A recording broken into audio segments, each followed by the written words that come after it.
Talking. Okay, and we're live. Hey, everybody. Okay, awesome, cool. What's Hey, Drake. up? What's up, Kim? How's it going? Good. I got some coffee. I've got chocolate milk. Cool. Yeah. Um, Today we're going to be doing a reaction to a video It's, about. it's called Silicon Valley's Scary New Cult Religion Test Reel with Rev Otis Moss III and Dr. Emil Torres. I just want to I, say up front, the Reverend Doctor guy sounds like Billy Carson. I So whenever you guys start listening, we start playing some clips. Just be prepared. It's not Billy Carson. It's not Billy Carson. He actually, I like some of his takes. I really enjoyed this video. I don't Yeah, want to talk too much without watching the video. he does a good job of bringing in like the woke ideology, but like not, but like in a reasonable way. You know, not an Yeah, over the top way. I'm just changing the settings on my Facebook so that it's public. Give me just a second. All right, we're good. Good to go. Okay. Oh yeah, maybe I can Um, do that too while you're.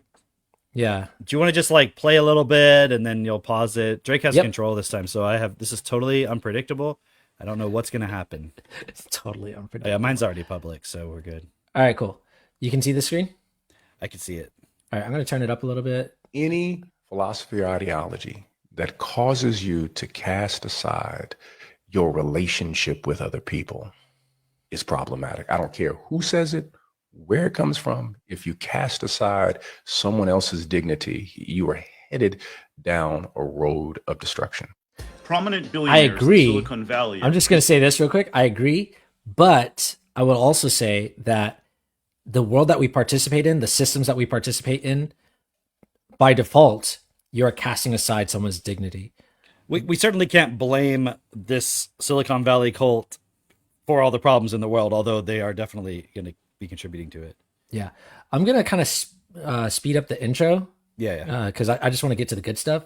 preaching a strange new theology. Beneath their growing power in Washington lies a set of dangerous quasi-religious beliefs, rooted in white supremacy, male supremacy, tech supremacy, and wealth supremacy, all rolled into one. They believe they can transcend humanity with technology, make the earth obsolete, and create eternal life in the stars. They see themselves as our saviors, claiming that only they can protect us from apocalypse and extinction. Their dark gospel has a name: Tescriel.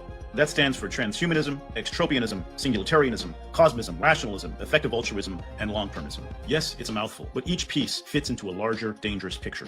Like traditional faiths, Tescriel offers a cosmic story and salvation through technology. It has prophecies, sacred texts, and apocalyptic warnings, not of hell, but of AI doom. But it replaces the soul with algorithms, heavens with space expansion, and in place of Jesus, it offers billionaire messiahs like Elon Musk. Today on the Nerd Reich, we're pulling back the curtain on this twisted belief system with two brilliant guests. Dr. Emil Torres, a scholar at Case Western Reserve University. Together with Timnit Gebru, they first identified Tescriel as the bundle of bizarre ideologies now shaping Silicon Valley. They are the author of Human Extinction, A History of the Science and Ethics of Annihilation. And our special guest, Reverend Dr. Otis Moss III, senior pastor at Trinity United Church of Christ in Chicago. He's a preacher, poet, activist, author, and filmmaker, one of the foremost voices on religion in America today. His latest book is Dancing in the Darkness, Spiritual Lessons for Thriving in Turbulent Times. Amen to that. Here's our conversation. I didn't realize it was called Nerd Reich. That's pretty funny. Oh, really? Emil, Yeah. you were one of the first to put these together, these ideas and these elements that Silicon Valley is making into the building blocks of a new religion. And Reverend Dr. Moss, you're one of the foremost speakers on religion in America today. And you've been raising the alarm on connected figures like Curtis Yarvin and the designs of these tech billionaires on our government and our democracy. So today, together, we're going to explore Tescriel as it relates to some of these larger themes: theology, ethics, supremacy, and the ideas of a parallel billionaire religion. We could talk about any of these things for over an hour. So for this first part here, we're going to go through the elements of Tescriel. And Emil, I'm going to have you give us a quick hit as one of the people who came up with the idea of the bundling these. And we're going to get Reverend Moss's reaction from a theological perspective. So we're just going to kind of wing it quickly so that we bring our listeners up to speed on what this is. So let's start with T, transhumanism. This is the fantasy that Silicon Valley can hack death. Transhumanists want to upgrade the human body like an iPhone, live forever, upload their brains, maybe even become gods, digital gods. But, you know, who gets access to this digital immortality? So, Emil, tell us a bit about transhumanism from your perspective, what is it in a nutshell for people? So transhumanism, I would describe as the backbone of the TESCREAL bundle. Some of the other ideologies are just versions of transhumanism. Others are not versions of transhumanism, but nonetheless emerged directly out of the modern transhumanist movement, which dates back to the late 1980s, early 1990s, with the so-called extropians. That's the E in TESCREAL. And so the key idea is, as you said, I think very well, it's about re-engineering the human organism, transcending our so-called biological limitations. So maybe we could radically augment our cognitive system so we can remember the entire Library of Congress. That's something that they've literally talked about. We can maybe become immortal. There are transhumanists like Peter Thiel and Brian Johnson who've talked about blood transfusions with young people. For example, and Brian Johnson has had transfusions with his own son, dating back to, I think, when his son was around 15. And maybe we could even like augment our sensorium. So we could add new sensory modalities. So instead of just, sight, hearing, and so on, we could navigate the world through something like echolocation, which bats have, or something like magnetoreception, which carrier pigeons, which don't exist anymore, have. Yeah, I think that would be cool if we can do echolocation, but we also need to have wings. Yeah. Also, I want the utility belt that's supposed to come with that as well, so that I can, batarang myself around the city. Also, he mentioned Brian Johnson about how he's doing blood transfusions with his son when he was 15. I didn't know about that, but he didn't mention him comparing his nighttime erection data with his teenage son, which you would think he would highlight that. But I'm surprised so you can look that up for those of you who don't know about that. Also, I get the feeling of like, it's kind of like when, well, I don't want to downplay it, but it's like when I look at like people like Brian Johnson and Peter Thiel and all these people, I don't really see them as that personally connected to each other. Sure. It's sort of like they're all people who have kind of the same. It's not like they're going to this TESCREAL church together and sitting down and praying to the TESCREAL God and fall. It's more like they all have the same mindset or the same starting point. That's kind of, so even though they kind of, I don't think they're deliberately trying to paint it that way. I just think you can get the feeling of like it's this solidified thing they're talking about, this TESCREAL, when it's really like they've just made this up to categorize something and call it something, which is cool. Like, but I don't know. I just wanted to add that, like, because I see Brian Johnson online, and I feel like he's just a tech billionaire guy. I think he was the guy who bought, was like Venmo or something, and he sold it for a bunch of money. Yeah. I think it was Venmo, and now he's into like longevity research and stuff, and like, yeah, he's weird and all that. Whatever, you can call it whatever you want, but like, his starting point is fucked, and he does have a sort of a transhumanism side. So I think they all kind of are working together in spirit, but not necessarily. But actually, at the same time, they could be doing fucking Bilderberg type secret meetings together. I don't fucking know. I mean, yeah, definitely. They could be going to like those conferences, like maybe not necessarily the World Economic Forum or something like that, but like, don't they have? Isn't there one that's specifically for Silicon Valley that's like Sun something? I didn't know about that. Some sort of conference that's specifically for the tech bros of Silicon Valley. Reminds me of Fall by Neil Stephenson. Right. That conference they have, and then I forget what it's called, but exactly. Because they actually do that, and they'll talk about their visions for tech and things like that. And this is, I think it's important to have this conversation, and I love that they put all this together. These guys put this TESCREAL thing together because it really does highlight some of their themes and where they're going together as a group, even though they may not necessarily be acting as like, okay, now you do this and I'm going to do that. And they may not be acting that uniformly. However, in spirit, like you're saying, like they have the same ideals, almost like, and I know we're going to get into this a little bit later. I know this video gets into it a little bit later. When they talk about like manifest destiny, it's not necessarily that like, someone was going, okay, now you're going to go all the way to California. You're going to go to Oregon. You're going to go. It's just like, go out west. Like, right? Like, let's all go. Somebody put the vision out there, and then people looked at that, and then based on the money system. And I think that's really what all this comes down to is it's not even these people are like, in a way, self-aware pawns in the game of furthering the system to be a total control of all reality through energy. And it's Yeah. really just about the money system driving all of this, right? Because why do we even give a fuck about AI? It's just so you can make money. Like, that's the only purpose of it. All right, let's not get too ahead of ourselves here. Let's not Sorry. get too ahead of ourselves. I did want to make this point on the transhumanism point. It's just so funny because this is one of those things that you're like, okay, but I'm not interested in transhumanism per se. But again, the spin that they're giving this, the yaw, is it yaw, Y'all. y'all? I don't know. No, it's I not. don't know what Y'all. you're... Like the yarn that you spin, or like the story. Let's that just they go with tell. yarn. Yeah, the yarn. Okay, let's go with that. But anyway, it's sort of like the Neuralink. You know, it's just to help those people who are paraplegics, who are paralyzed or whatever. It's just to help those people. And then, Yeah. but there's all this talk of, yeah, eventually everybody's gonna get it, and you're gonna be so much faster, and it's gonna enhance your abilities this way and that, so you don't have to be paralyzed to get it. Well, eventually in the future, no, of course not, right? And so it's like, it's the foot in the door is,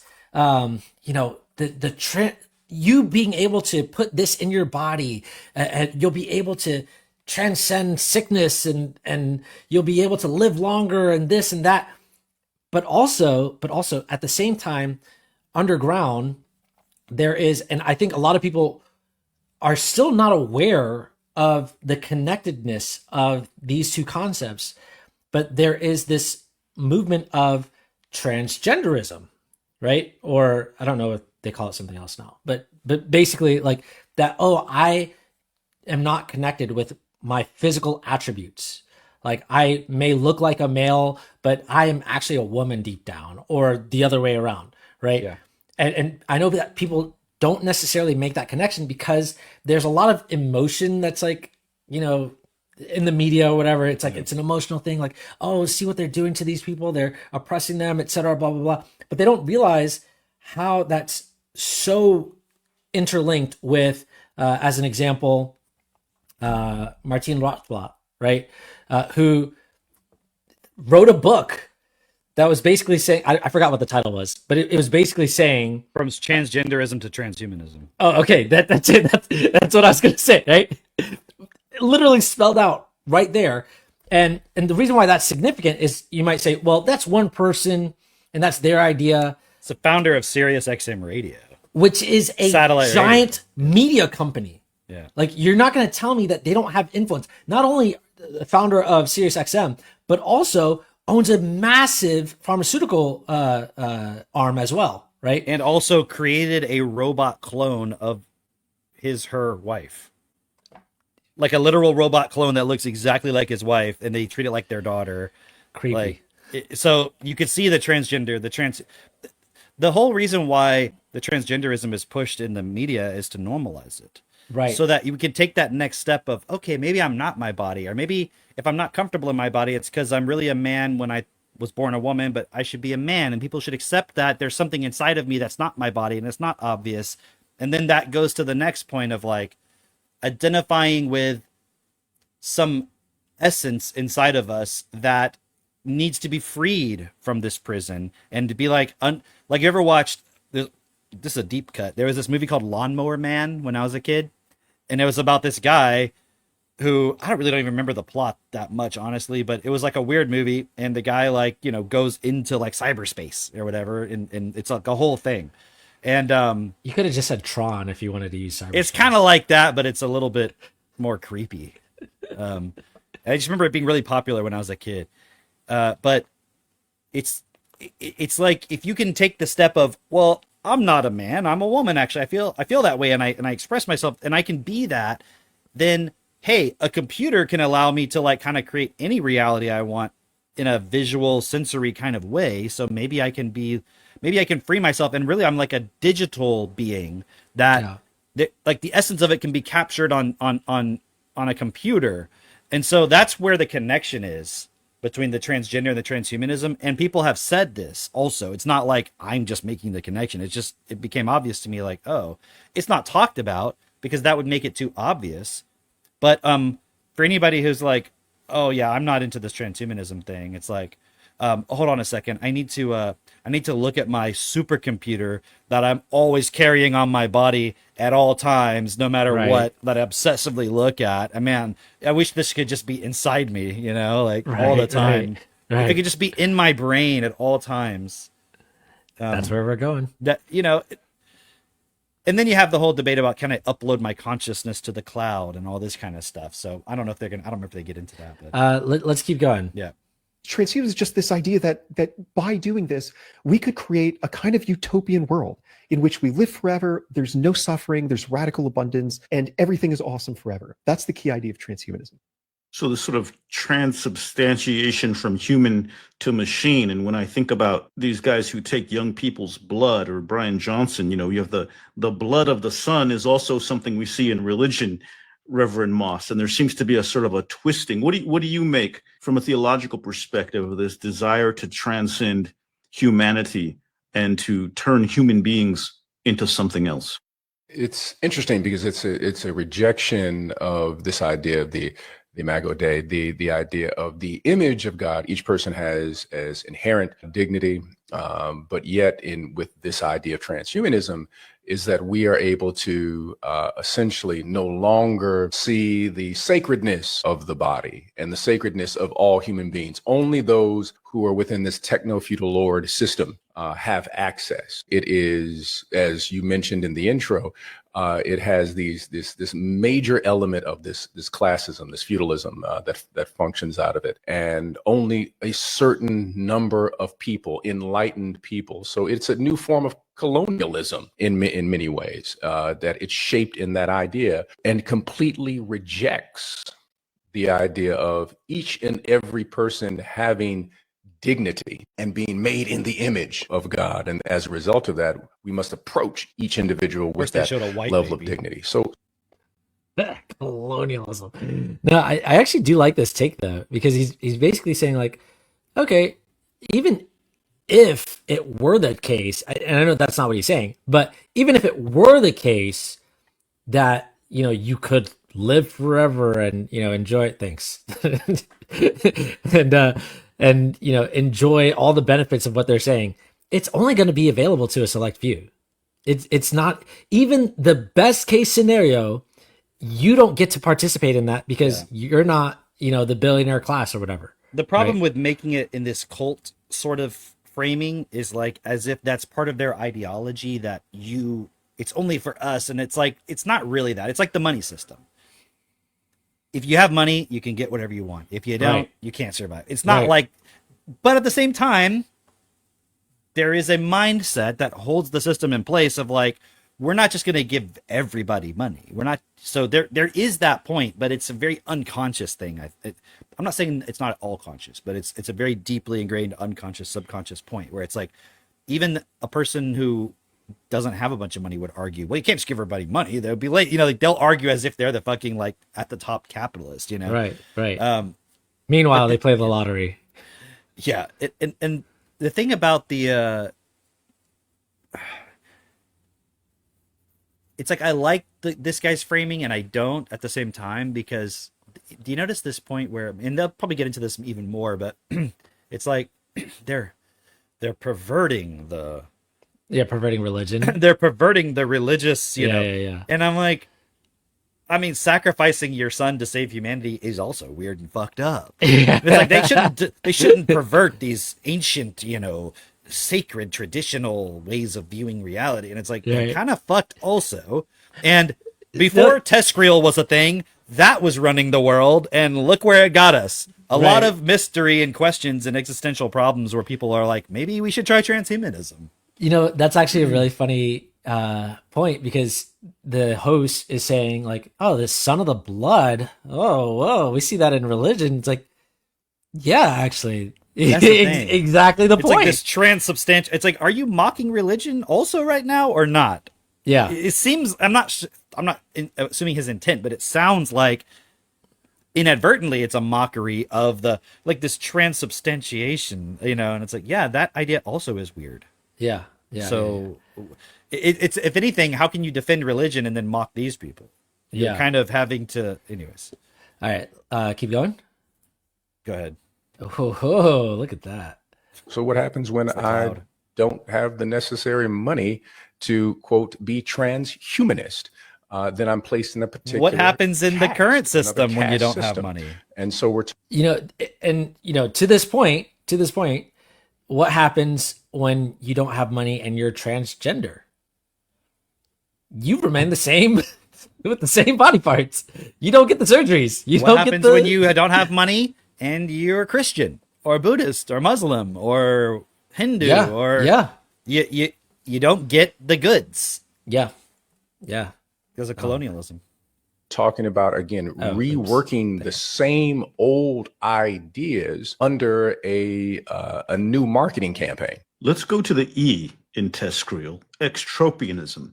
And I'll admit this is the one I kind of have trouble understanding, in part because it's so much like some of the other ones. It sort of encompasses the other ideas.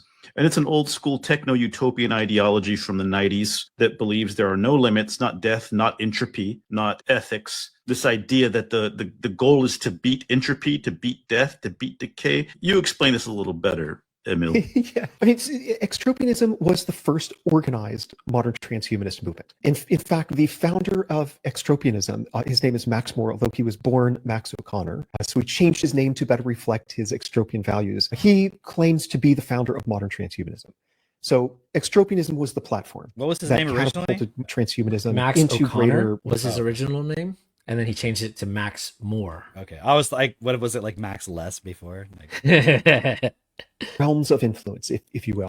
And so it was this very libertarian version that advocated for the acceleration of technological development, because the sooner that we develop these advanced technologies, so nanotechnology, synthetic biology, genetic engineering, AI especially, then the sooner we get utopia, right? The sooner we can transcend ourselves. And maybe the last thing to mention is that extropianism has deep ties with cryonics. It's the cryonics movement predated modern transhumanism by a few decades. And that is a bit Max Moore's ironic, been though. Why is that? That in order to escape the problem of entropy, they freeze you. Yeah. So, okay. At first, I was thinking, when I saw the E for extropianism, I was like, I think they just included this so it would sound good, like, TESCREAL, so they could make it into kind of a pseudo word or whatever. Yeah. But when he mentioned this cryonics thing, and he said that this predates the transhumanism, Yeah. I'm like, oh, because, what's the first thing that you think of when you think of cryonics? I mean, I think of like some sci-fi movies. Why? The very first thing that comes to mind for me is Disney, actually. Because when I was a kid, it was always said, and I don't know that this is true at all, but it was always said that Disney is frozen cryogenically somewhere. Oh, okay. And he's waiting, or they're waiting until they have the technology to bring him back to life.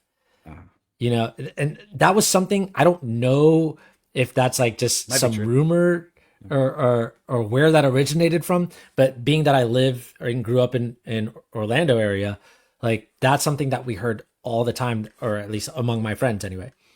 And so I don't know if that's like part of the lore for cryonics, but it would fit in very nicely. Yeah, and I've heard of these ideas before too, of people getting obsessed with that idea of since I was a kid, people talked about that. So it kind of makes sense. It ties in.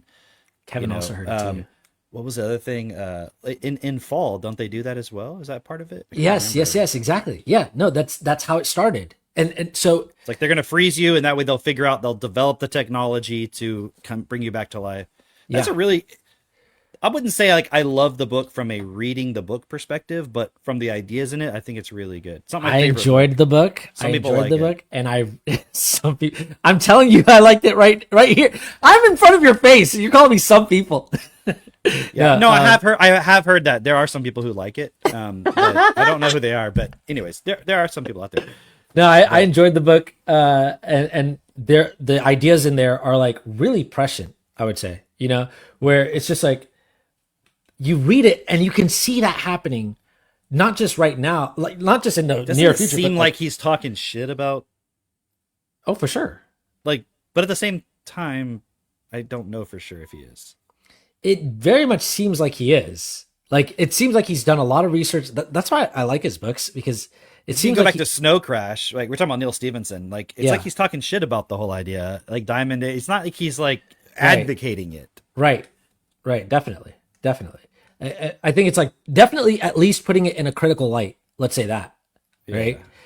And if you read the books, which I know a lot of these, computer science nerds have read a lot of his books, or at least they say so on podcasts. I don't know.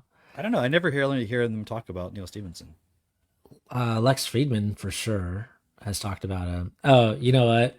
Ivanka Trump, she talked about. That's true. She did talk about Diamond Age, yeah. And there's a reason. she There's a reason why knows- she's signaling that. Yeah. Yeah. That's what I'm saying. There's a reason why, because like Neil Stephenson's kind of got like that lore of like, yeah, punk sci-fi. Yeah. Cyber, exactly. What's the word? Cyberpunk. Cyberpunk. Yeah. Yeah. So that's why I'm saying that, because it's like, okay, you read this and then you thought, yeah, that's a good idea. I want to live in that. Like, Again, I think I talked about this somewhere else, but it's like I listened to Elon Musk on Zuby's podcast a few years back, right. talking about the Culture series and how Right. it's like the best example of humanity's potential. And then I'm reading many of the books now, and I'm like, when did they talk about that part? Where it doesn't seem hellish. Like, what? It's so weird. I'm like, did he read the same book? Or again, is it like, You know what it's like, actually? You ever see that movie Player One? yeah, Ready Player One? Yeah, that one. Yeah. So the main character, he lives in poverty. Yeah. You know what I mean? Like in a trailer park, basically. Exactly. But yet somebody might come away from that movie going like, man, that seems like a cool world. You know what I mean? Yeah. But like not realizing like he lives in poverty. Like, yeah, they have this cool sci-fi world that they can go play video games in, but like the reason why he's in that video game is because his living conditions suck so much. All he wants to do is play video games. Well, it's weird too. If you read the Culture series, there's a lot of like, you know what it's like? Okay, it'd be like if you read Asimov, if you read all of the robots, all that stuff, and then you were like, see, and I read Asimov, and then I realized why we can build humanoid robots that will be real and they'll solve our problems, and we can make sure that they never harm us. And you're like, that was the opposite of the point of the Read book. it? Yeah. Yeah, like it's like you read it, but you just liked the fantasy part of it, but you didn't actually consider what was being said and what was That's what the I'm saying. lesson being. It'd be like reading Cinderella and then wanting to be Cinderella. You know? Right, And I right. guess there's like a happy ending to that, but Yeah, you know, I think it's a bad example. Wanting to be Cinderella before the no, fairy no. godmother comes into. No, it'd be like wanting to be the Little Mermaid, but it's the Hans Christian Andersen version. And you read what that, happens you're to like, that version? you made the Disney version in your mind as if that's what you read. And you're Yeah, like, yeah, I'm yeah. going to be the Little Mermaid and I'm going to live with the prince. And it's like, that's not what happened in the story. What happens in the But story? it turns into sea foam. Oh, Oh, yeah. Dang. Most people don't know that. no, I never read that. I think it's like they just wanted to explain to their kid why sea foam existed or something.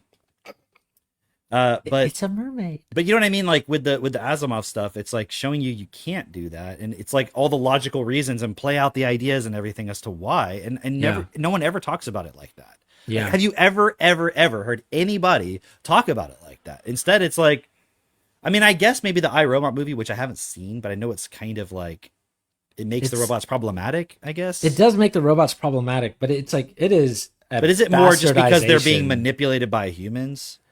No, it is using the same principle of like, I'm gonna spoil the movie, guys, just in case you haven't watched it. It's been Will 20, Smith 30 is in it. years. Okay, Will Smith is in it. Spoiler Spoiled. alert. No, but yeah, Will Smith is upset that he's been saved by this robot because the robot was making a decision based on, hey, you had a higher chance of living than the other person in the vehicle, and the other person's like was a child or something like that. Okay. Right? It's been at least a decade since I've not seen.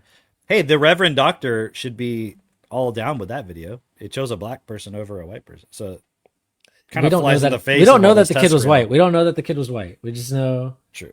It chose Will Smith over a child. Okay. Back to the video. Sure. All right. CEO and president of one of the major cryonics companies out there named Alcor. And cryonics is all about this idea of resurrection.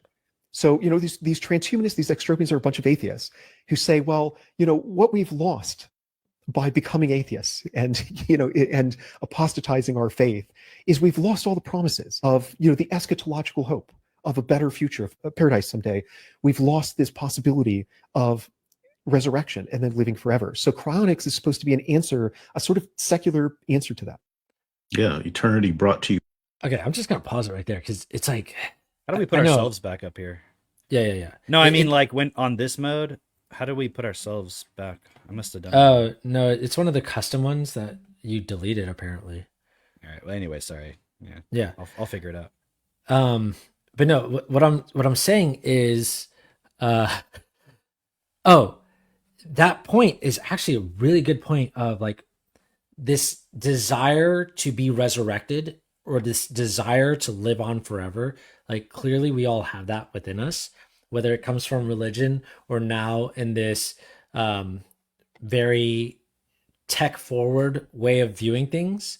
Like clearly that's what we as a society, as humanity want to create. We have this desire to live on, to not die, or to at least come back to life, something to that effect. And yet the way that we as a society have gone about it is through telling ourselves we'll get that in an afterlife if you accept this religion, and then it's like, but what religion? Because it's like this religion, that religion, etc. They all have their version of it, and if you're brought up in a certain religion, you're going to automatically believe that versus the other religion. You haven't really taken a look at any other religion if you're honest about it with yourself, right? But at the same time, what he's saying is, aside from religion, these guys are, maybe atheists, whatever, but they're saying they want to live forever. They're going to do it through technology, okay, so somehow we're going to freeze ourselves. We're going to have these new drugs. You hear this, especially from the technology people, Brian Johnson, that's exactly what he's doing actually. Right. Yeah. He's trying to find every way to optimize his body through not just drugs and technology. His whole tagline is don't die. Yeah. But I don't think he's like, I just need to be a machine. I think he but although I don't know him that well, obviously, maybe he's like, at some point, if I could just upload my consciousness to a machine to live forever. That's definitely fine. Where Ray Kurzweil is, and those guys. Do you think his robot body will have a bow tie or suspenders? Or one of those hats that Sorry, not a bow tie, suspenders. Yeah. He's always wearing suspenders. Anyways. Yeah, and what's that hat? A propeller. It's like your propeller hat. You're like That's Inspector Gadget. Exactly. And then who's the other guy? The Diamantis? Is that his name? Yeah. Right? Peter Diamandis or Yeah. That guy. I'm sure he's also on board with uploading his consciousness. He's talked about that, yeah. So it's the problem with that is people look up to these people purely because they have money. Really, when you really boil it down, it's because they have money. Because they have money, they have influence. Because the way that the rest of society operates is, hey, I'm going to listen to that guy because maybe he'll give me some of his money. Maybe he'll give me an opportunity. That's part of it. But also they use that money to create foundations that push media stories and this and that. Yeah, definitely. They get you to accept technologies in your life that you always have with you and get obsessed with. And the other thing too, though, is like, they're like, can you believe these guys? They're trying to like live forever through like technology. And it's like, we want to live forever through like wishful thinking. Like, how is it any different? This is the problem, is it exposes the religious stuff as well. It's like, how is that not just sort of a belief technology? Mm-hmm. It's like, I have this technology of belief, like where it's like you guys are at least the tech people are playing in physical reality. The other people, the religious people, are just in their mind. I read a story and it said I can live forever if I believe in Jesus. And so I'm going to fly off to a magical land when I die. And it's like, And this sounds crazy, the fucking tech people? And just to be clear, it's like neither of those are the solution. Neither of those are the solution. And there actually is a very clear solution of like what it means. But I mean, I'm not going to get into it right now because Well, I think, well, yeah, I hear you saying, but it's like it shouldn't. The problem is, I don't know how to put it. Like it's like you're trying to externalize the savior. That's what technology is. Yeah, But yeah, that's yeah, not. yeah, yeah. But you're like, Yeah. if I create this thing, it'll save me from a problem, and it's not really real creation. It's not Yeah. really you're changing who you are, and this is kind of to the Reverend Doctor guy's point. It's like you're not really seeing the value of all people equally. Your starting point hasn't really fundamentally changed, and now you're trying to create a savior. And is that savior going to be for everybody? Actually, your starting point was never all people are bad. You know, like talk to any of these tech guys, they'll be like, "Oh yeah, fuck these Palestinian people." You know what I mean? Like, Yeah, yeah. Israel's got to succeed. And I mean, I'm not saying you should say you should be against Israeli people. That's not a solution either. But it's like, no, we don't actually value all of people equally. You know, so you have these two competing narratives. You have Yeah. the tech, and then tech, you know, test real, and then you have religion, and they're both actually telling the same story. Yeah. So if it doesn't make sense over here, guess what? It doesn't make sense over here either. Yeah. I made a special. I see that. Let's keep going. Let's go. You buy the freezer. Yes. Reverend Moss, any reaction to extropianism here? Absolutely, because I feel like I'm hearing a combination of Get Out and Logan's Run. It's, it's absolutely Never watched Logan's terrifying Run. on several levels. So again, what's interesting is the Silicon Valley community is repackaging old ideas. So if we take the Berlin Conference, which carved up This is Africa, interesting. form of colonialism. The ideas that we are hearing in this idea of transhumanism and all these other pieces here also found their way to the table in reference to the Berlin Conference. We can extend our lives by carving up Africa and utilizing these particular resources and these rare earth minerals that can expand a very small population of the world. And So I never heard this before, actually. That like we can expand our lives through. I never knew that was part. He's kind of adding that. They probably aren't. I mean, they may have explicitly said that, but it makes sense. Obviously, that was their starting point. They're like, hey, we can't sustain our system that we're doing just with the resources we have. But what he says, actually, let me continue playing it. Yeah. And we can, quote unquote, resurrect many of the dying, quote unquote, countries that don't have the necessary resources. This, again, was a repackaging, again, when there was what was the trade between the eastern portion of the world, whether it was India, Japan, and China, and with portions of Europe, the idea that we can expand, that we can extend, that we can resurrect what we were. So it's just fascinating to hear these words. That's really what Trump was doing when he went to Saudi Arabia and the Middle East. Yeah. It's like, we need to get the money that's there because we want to build the AI over here, and we can't do it with the money we have over here. Think about it. Why do they need investments? Why can't they just do it with all the money they have here? Right. Yeah.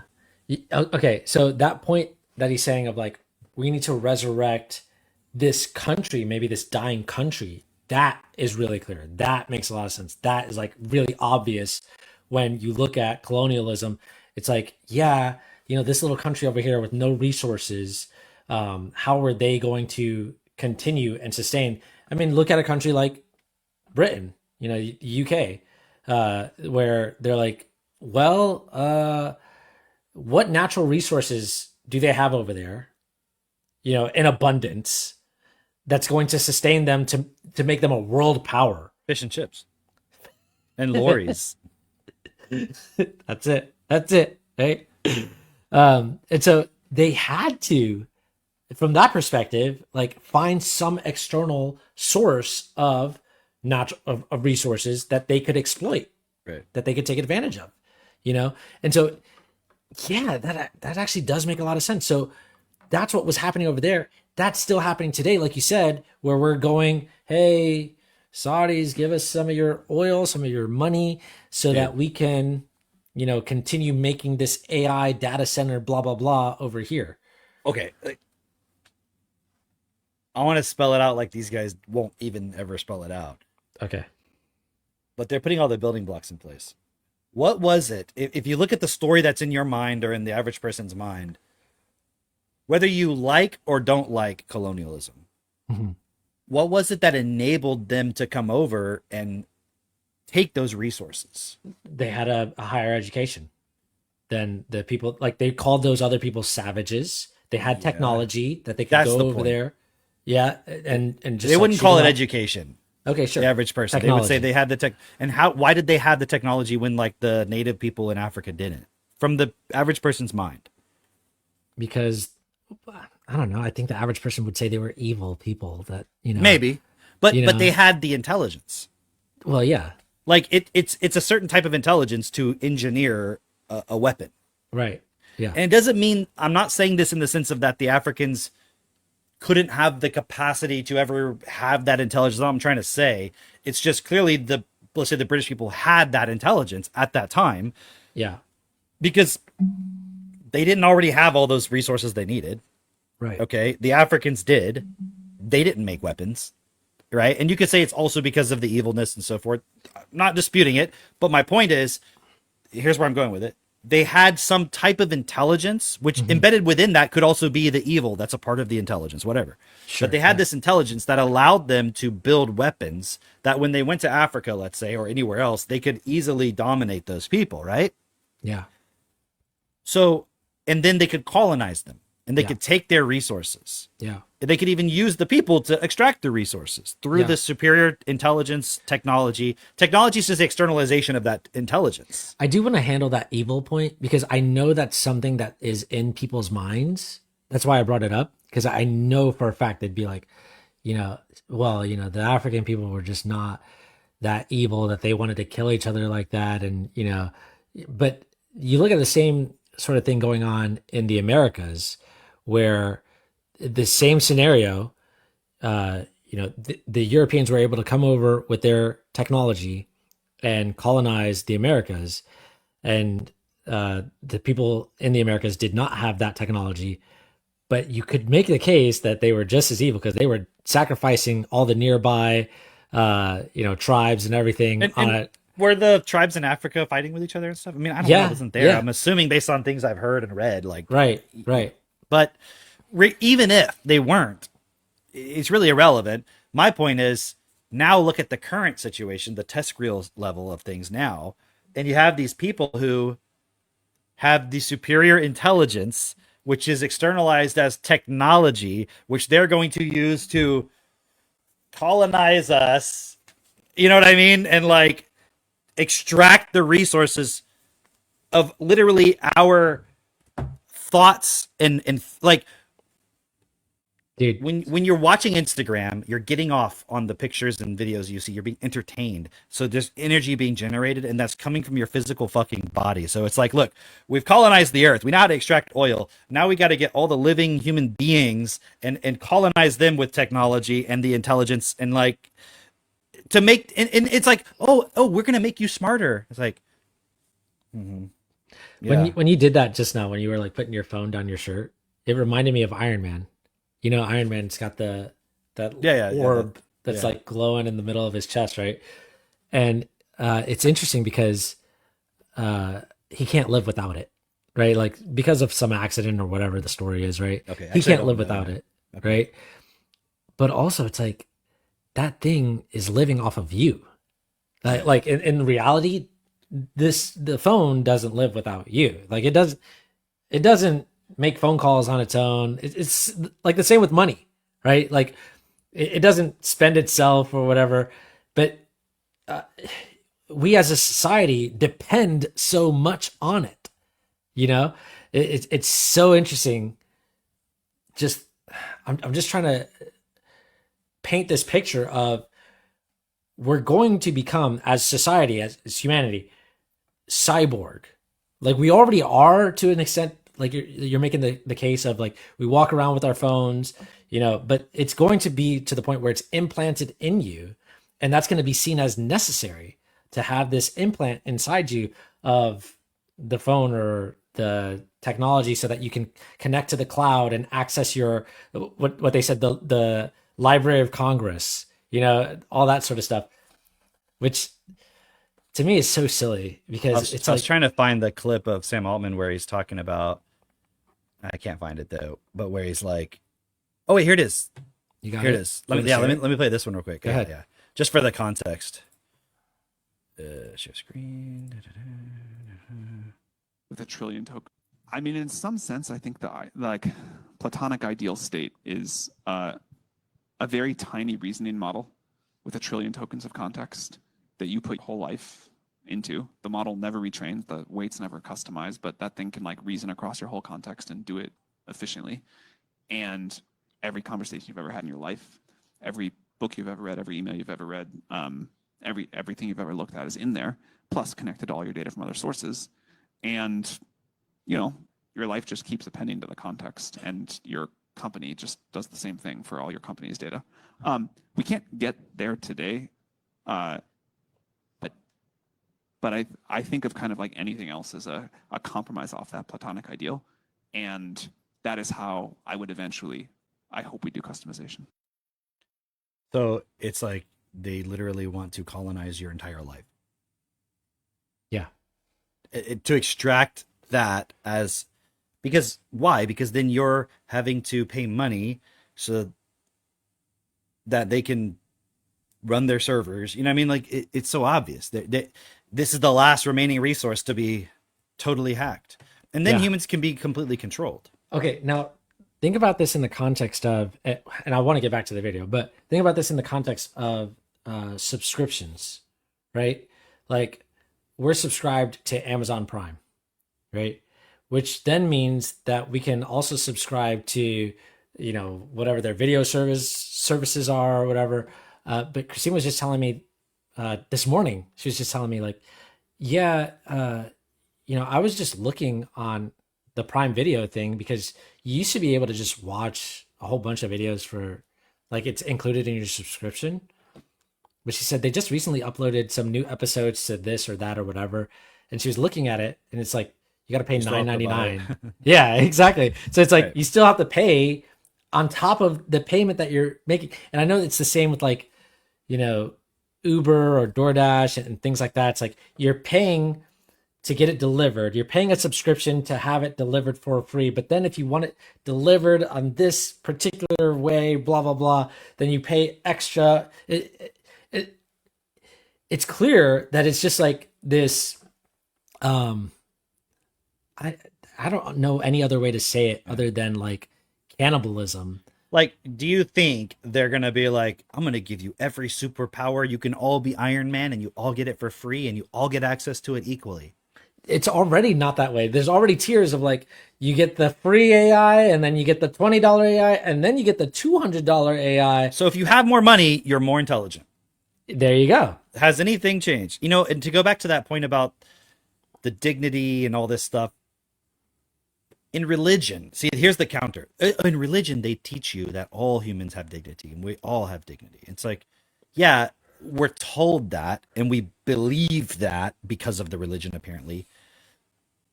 And so the problem here is over here, they're not really treating us that way. But how has religion allowed us to implement a reality or a system that recognizes it?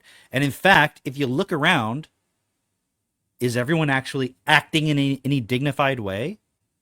Definitely not. To say that, see, the problem is if I say, well, I don't believe that anyone really has actual dignity, it's like, oh, so you could just abuse people and all. It's like, no, that doesn't mean I don't have to value everything equally. Mm-hmm. I'm not saying that it does. We don't all. The thing is, it's like, what's the worst thing? You don't even have to answer. It's rhetorical. What's the worst thing you can think of? Like the worst person you can think of, the worst, most despicable, disgusting person. It doesn't have to be a famous person. It could be just an imaginary person you're thinking of, a type of person, okay? That person has the same dignity as you. Mm-hmm. Okay? That's reality. Mm. It's not a fluffy, feel-good, positive thing. I Now, the think question is, why think a does lot of that people person... would ruffle their feathers at that. Right. You know? Why does that person exist in that way? Aren't they a product of an education, a system, a money system, blah, blah, blah, blah, all these factors, and obviously their own, who they are, who they choose to be within it. Yeah. Those two things combined. Yeah. So are they being supported on either side to make it that they actually, and then it's like, oh, but I'm not like that person, and it's like, yeah, but you're not fucking Mother Teresa. So there's obvious, there's nobody levels to this shit. This idea that religion teaches us we all have dignity is just lip service because we don't have a system that enables that dignity. It's just a way of excusing the system is the way it is. You have dignity. You can't access it here. God loves you. You'll get the recognition of that dignity later. And anything that tries to challenge it, like does the Pope recognize your dignity? Does he do a fucking thing to help you have dignity? You know what I mean? So it's just this false, it's like a moral righteousness, It's like, well, these tech people don't believe we all have dignity, but I know we all have dignity. It's like, and what are you fucking doing about it to make sure that we have dignity, actually, in fact, that we experience that? Okay, here's a great point about that, because if you remove all the tech stuff that's going on, all the AI stuff, and you say, hey, we're going to return to how the world was 30 years ago, I think a lot of people would be who have this starting point of like, well, these tech guys don't believe in our dignity. I think they would all be okay with that. The problem is, you go back 30 years ago, there's still tons of people starving, dying of like very easy things to solve. What we need to do? Let's kill. Let me rephrase that. Hey. Let's in our imagination, all the white people, the colonizers, the Europeans, the evil people, whoever you want to label as that, imagine they disappear. Yeah. Now we're just back to the African tribes, the native tribes, the indigenous peoples, the ones who have the intuitive understanding of reality. This sounds beautiful. Why don't you go live like that right now? Well, what about my phone? Like the moment you recognize, oh my God, they have such a better way of living. And I'm not saying that to disparage them. Mm-hmm. It's just, don't you also see, yeah, but I also don't want to live like that. Yeah. I can find value in some of it, but at the same time, they clearly don't have everything I want. Because, like, why do you wear clothing with a collar on it, and you have a computer, and you drive a car, and you live in a city, and you go to a Whole Foods? Right. So there's no way you're going to recognize the dignity of those people and have a society like you have now. Yeah. Assuming they have the solution. Like, you kind of like some of the colonizers' ideas.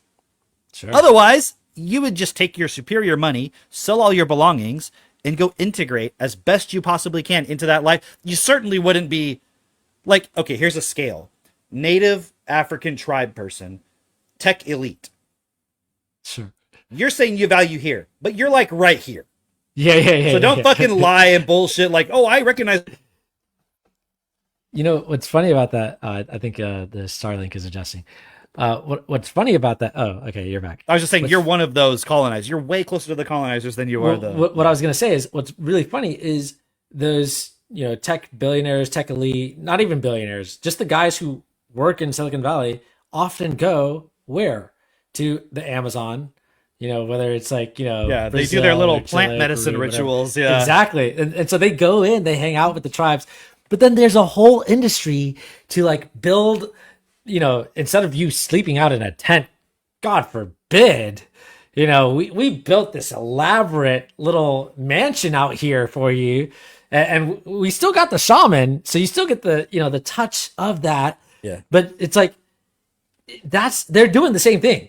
Can you imagine, like, after the ritual's over, like, everyone, they get on the bus, the tourists leave, right? And then, like, the little shaman guy, like, goes out of his hut and, like, goes to, like, his apartment, puts on his blue jeans, like, turns on the TV and is, like, drinking a beer, Yeah. It's like, what a like, you imagine word. he, like, lives out in that hut permanently. Right. He's like, that's great. it's just a character.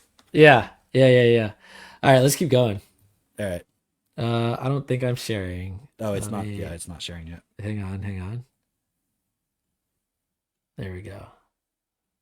And historically, we also see reflections and the repackaging of these ideas that ended up hurting, harming, and tragically killing a large portion of humanity in the process. But the Which is people true. were, quote unquote, enlightened. Faith in the freezer Now it heats up, though, with singularitarianism, the cult of the singularity.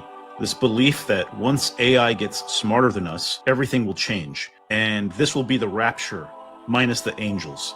And Yeah. except instead of God, it's going to be a neural net that's smarter and bigger than all of us. And we're going to merge with it. Kind of And makes the instead of rapture sound heaven, retarded. You know, it's going to be a server farm in Utah or Greenland or wherever. Instead of heaven, it's gonna be a server Did I farm. get I'm that like, you mean a right, physical Emil? thing? Tell us about the singularity and Yeah. the cult around it and what it really means.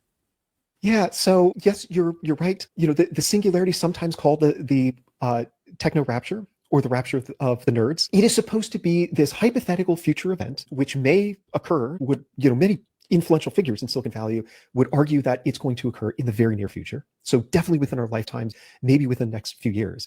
And it would constitute a fundamental rupture in human history. And even more, it would be an event of cosmic significance, right? So the idea is that the pace of technological change would. Okay. Um, this is where I called you yesterday because I was like, dude, this right here, I see, I see so much within this statement that he just made that this would be of cosmic significance, the singularity, right? And you know, later on they get into this idea of I guess the cosmism or whatever the C stands for, right? In text real is like, you know, going and exploring the stars. But at this moment is where I realize like that's a line, you know, like it that's just the line that's being used to sell everyone on, you know, the vision of when we get to the singularity, it's just going to be. And okay, think about the singularity. There's so much within that word. It kind of reminds you of like a black hole, you know, the event horizon where you once you're in, it's like there's no escaping it. There's Also, the idea of the singularity is you can't you don't know what, you have no fundamental idea what's after that. right, yeah, exactly. You have no idea what's coming. It's going to move so fast you can't keep up with it. Isn't that what death is?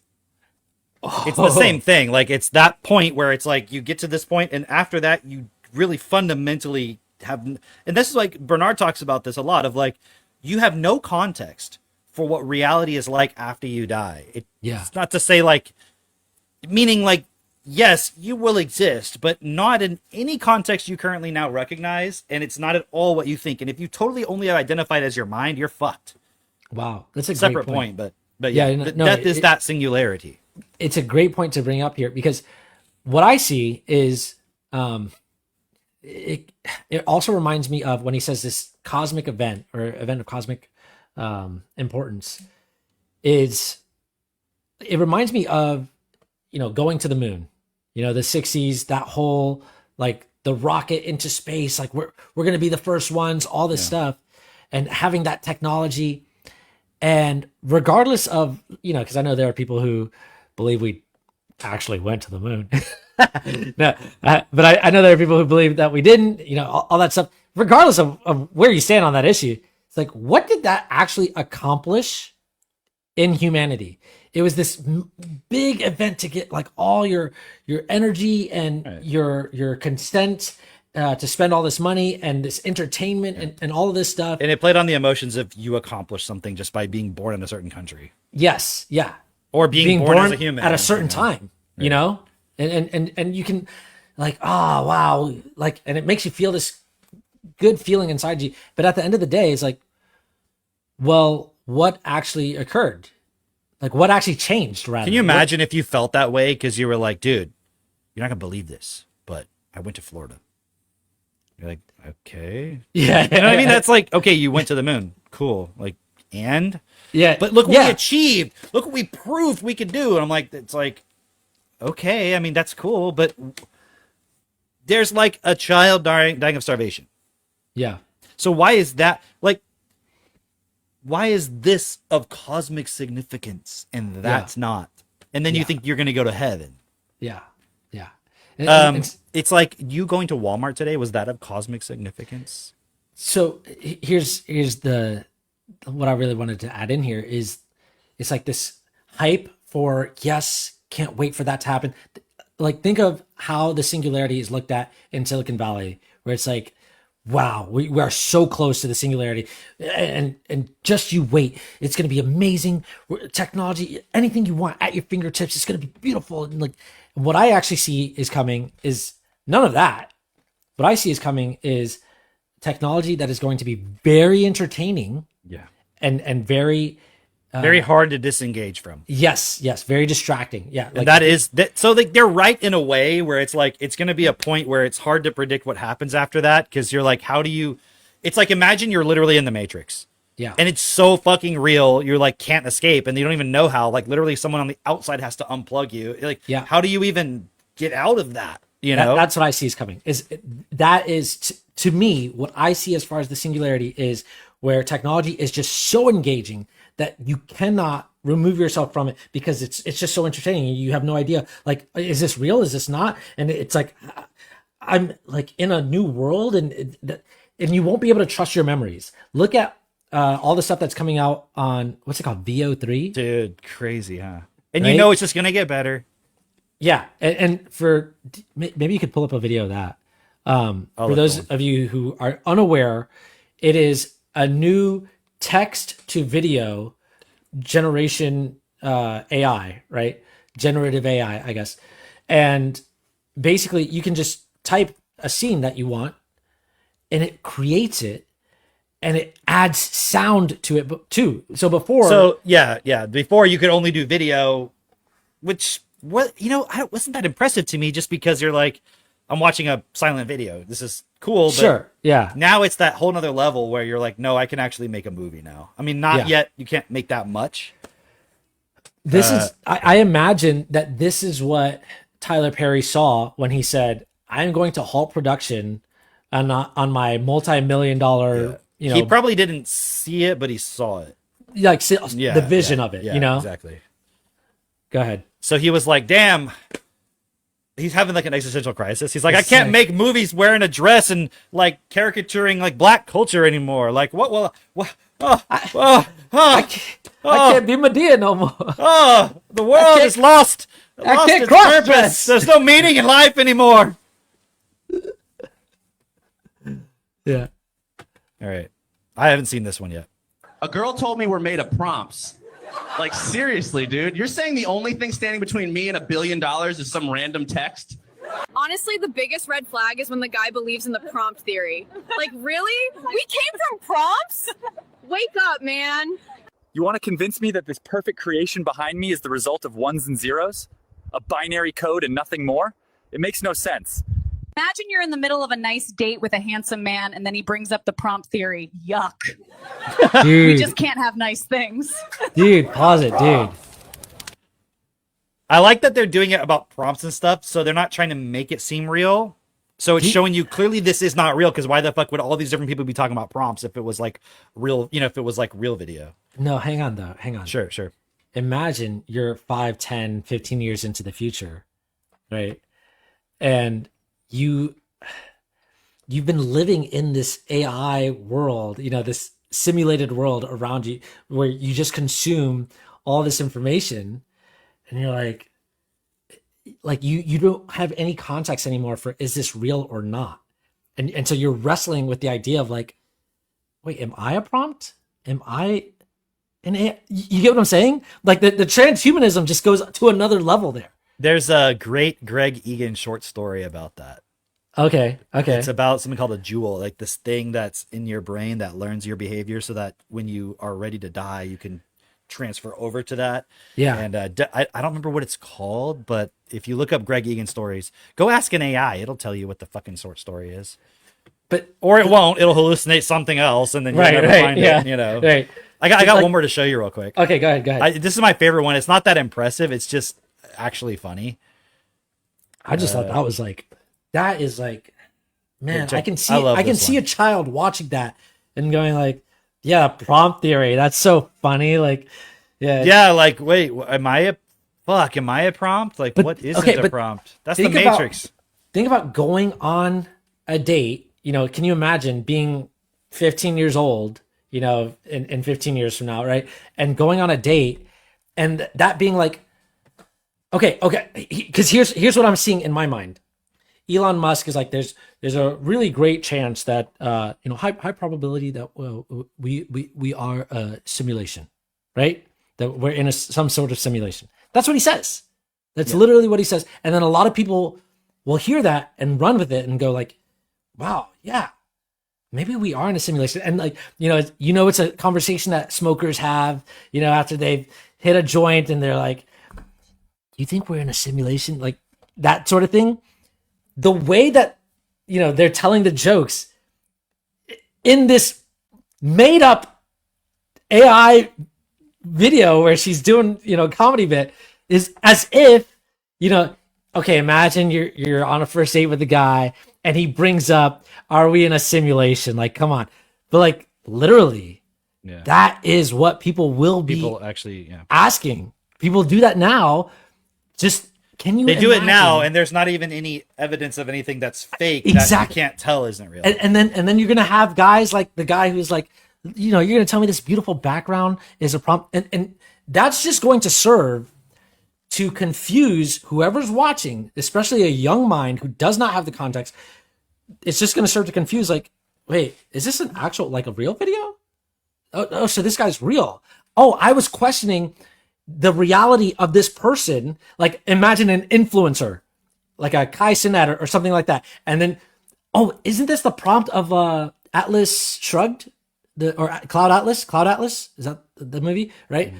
Isn't that the prompt, the one with Tom Hanks and I think so, yeah. A whole bunch of other people. I don't know. But like one of the main people who's leading the movement against whatever it is that they were going against at that time, which might have been robots, might have been AI, might have been something like that. One of the main people leading the movement against is a made up figure. He's not real. He's a simulation himself, but people don't know that. And I'm just saying, like, we are already seeing AI influencers on Instagram, and right now it's just a profile with a whole bunch of pictures, and like people know it's AI. It says AI in the bio.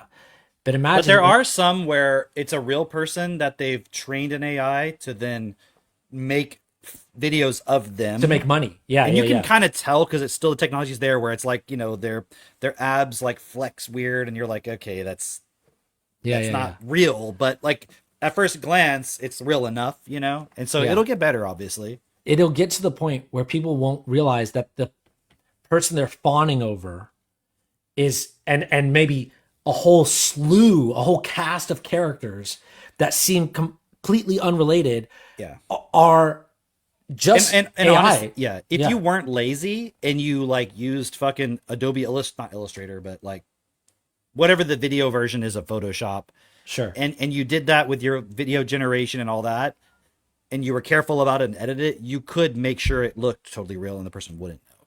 Like if you were really careful about it. Like now most people, they just want to generate it and put it up if it looks close enough because they don't care. Right. But I'm sure how do you know this? Because you've watched movies where you're like, man, it really looks like that's happening. And then they show you like, no, there was just a green screen. You're like, what? Right. Here, I want to play this one real quick because it's just funny. Watch where he points. It'll make sense when you see it. What on earth is that? Oh, this thing? What on earth? It's funny because like that makes me think it's AI, right? Uh-huh. But at the same time, what if I told you, actually, I filmed this, I have a movie studio, I got these actors to say it this way and deliberately do that. Like, there's nothing about this. I mean, maybe if you examined it really closely, but like, there's nothing about it that's like, no, this is definitely AI. Like, for all you know, it could be actors deliberately making it seem, because the way she goes, what even is that? Or the way she says it, like, listen to the inflection. What is that thing? What on earth is that? What on earth is that? Like, that's not how we would say it. But you would say it that way if you wanted to sound like AI. Yeah. What on earth is that? Oh, this thing? What on earth? I just think that's actually, it's like a new genre almost, maybe, of comedy. Maybe, yeah. Yeah. There was Uh, this Netflix thing called where they were saying they were using AI to generate scripts and stuff and then animate them or something. I don't know if you know what I'm talking about. It's like no, a cartoon. I think what oh, a Or maybe it cartoon. was totally human made, I but think they made it seem like as if it was. I'm not really sure if it was actually any of it was AI or not. You know what what I I'm saw on talking about? Netflix was that they generated scripts in other languages and they animated the mouths using AI. That's what I saw. No, no, hold on. You're talking about Let me something else? Netflix I don't know what you're talking AI about. But comedy. And again, I don't know if it's actually let me see if I can find it show Netflix okay. by comedy show. I'm This just one. saying This one. Hold on. Let me at some point the kids are going to grow up and they're going to go, "Wait, you mean my favorite people are not real? They're all AI?" And then they're going to release videos of those AI saying like, "Oh, you think I'm just made from a prompt?" And then they're going to, "Yeah, okay. how dare See? you? You know, Yeah. it's like in Otherland when it's like Uh-huh. taboo to ask somebody if they're a citizen or not. Exactly. That's it. That's it right there. Yeah. All right, we'll just look at this for a second. A love tale of Taylors, open on a beach with sand. We see a man, Noah, and a woman, Taylor. They are young professionals and professionally young. They hold hands and feet. They are coupled. Taylor, we have dated for long years. It is time I do a thing. Noah gets on a single knee. He pulls out a box. Taylor smiles teeth.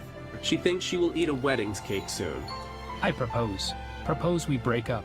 Noah opens the box. Inside is his new girlfriend. She looks like Taylor, but one day younger. Noah and new girlfriend leave on Noah's Ark. Taylor cries into the ocean, making it bigger. My relationship has sailed away. Now I must marry my career. Next day, Taylor is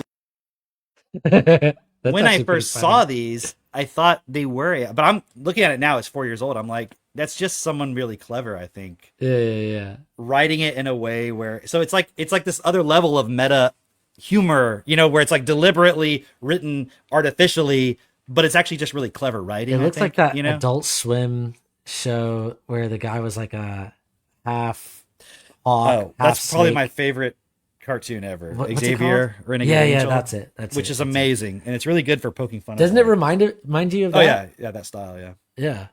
It might be the same people. I don't know. You want to continue with the the original video we started you on? share. It's already there still. Yeah. Okay. Rapidly increase exponentially to the point where the world would be just a dizzying phantasmagoria for us mere human minds. Like things would just happen so quickly we could not make sense of it. That's how so I imagine scroll. like the amount of Yeah, change that's happened in the past 100 years happening every single minute, right? So that's on the other side of the singularity. And a key part of the singularity is this idea that once we develop AIs that are sufficiently quote unquote intelligent, then they can take over the process of designing the next generation of even more intelligent AIs. So you get this positive feedback loop whereby, like, as soon as you cross this critical threshold, then very quickly after that, you get super intelligence. The way it ties into transhumanism is that these people see everything as an engineering problem. You and Gil had mentioned like this lack of appreciation for the dignity or the sacredness of the human. I mean, the human is just a machine that is hackable and should be hacked. This is the idea of biohacking, you know, hacked and re-engineered and modified in various ways to improve it, right? So once you have super intelligence, you have a super engine. Let me just pause on that real quick. The biohacking thing is like all these people want to biohack the human body and they don't even understand the human body, you know? Like it's like the criticism that's leveled at doctors is that they're not taking the whole body, Right, you know, into account. They just specialize in the heart or the feet or the whatever, and then they don't take into account like how and so then they'll send you to another specialist and they're not connected, and so they can't actually help you, right? They may be able to help in a very specific context, but they're not looking at how did this problem actually originate. Oh, it didn't start in the heart. It started with, you know, your diet, and it's like in your stomach or some shit that's now leading to the heart. You know what I mean? yeah. And in the same way, it's like the biohacking whole idea is like, oh, you know, you can do this with your body if you cold plunge every day. Yeah, a and- study shows that, you know, if you increase your vitamin C level and these special berries, you know, so we've extracted that and I take that every day, that supplement, because it increases my stamina of this. And you're like, it's so isolated, all the factors. You don't understand how the whole thing works. Right. Also, it's like this idea that, oh, they think the human is just a machine. And it's like, it is a machine. It is. It is. It's just way more advanced than we can understand with our limited current human consciousness, because we're only seeing things in the reflection. We're not actually seeing the thing directly. But I don't think calling it a machine makes it undignified. Although go look at a fucking seed, dude. Like, it's actually a complex fucking living computer program machine thing, but it is running a program. So we can't be like, humans are not programs. That's not where our dignity is or isn't. Yeah. That's, you know what I'm saying? It's like, well, if we're not some magical soul that transcends death and goes to heaven, then we have no dignity. It's like, I don't agree with that. But at the same time, this is not a dignified way of using the human body either, turning us into fucking mind zombies being entertained by, you know, algorithms. Listen, I agree the human is a machine. However, I do feel something when I see the fluids that leak out of this machine, you know, like the red fluids. Yeah. You know, and I don't feel that way for the tree machines or the car machines or their fluids. It's like even saying it's a machine makes it sound less than it is. Yeah. It's just realizing it's a more advanced machine than you could possibly, you know what I mean, figure out yourself in your current form. So that doesn't downplay it at all. All right, let's keep going. Yeah. They literally use the term paradise engineering. So once you have a super intelligence, you have a super engineer who can then engineer paradise. Isn't that God? So that's singularitarianism, briefly put. So they're going directly at it. And, you know, I want to get the Reverend's response to singularitarianism, but I will say Brian Johnson, this guy who claims he's going to live forever, has also said we are creating God in the form of super intelligence. And it does seem that a lot of this is a rejection of humanity. He's trying to stay alive long enough. Religion itself, but almost like a mockery and a. But like, here's the thing, though. It's like, it's a mockery of religion, he said. The problem for them, for these guys commenting, is that is not the problem of God. It's the problem of trying to be God, right? So it's like, okay, yeah, paradise engineer, okay, but you think you're God. That's the problem for these guys.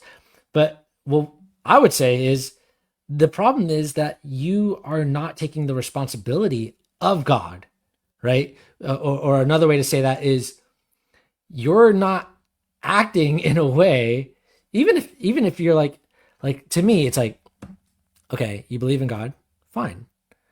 But you're not acting in accordance with God's will, actually. It's actually not fine, because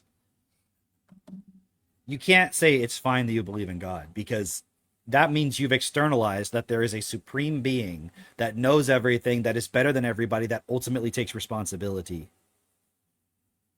So it's not fine, because then if you accept that, there's no possibility for you ever being equal to that and taking that and living God's will. Because you're like, well, you can always hide behind the point that you can't understand it.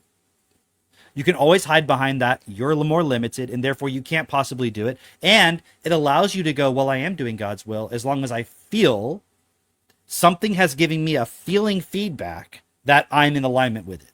So it's a total fucking abuse point.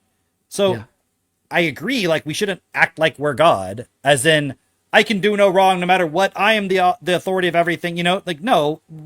But it's like when someone says they're trying to, the problem is you're trying to be God. It's like, well, does God exist? Yes, there is a God, and you're trying to be the God, and that's the problem. No, that's not the problem. The problem is there is no God. Okay?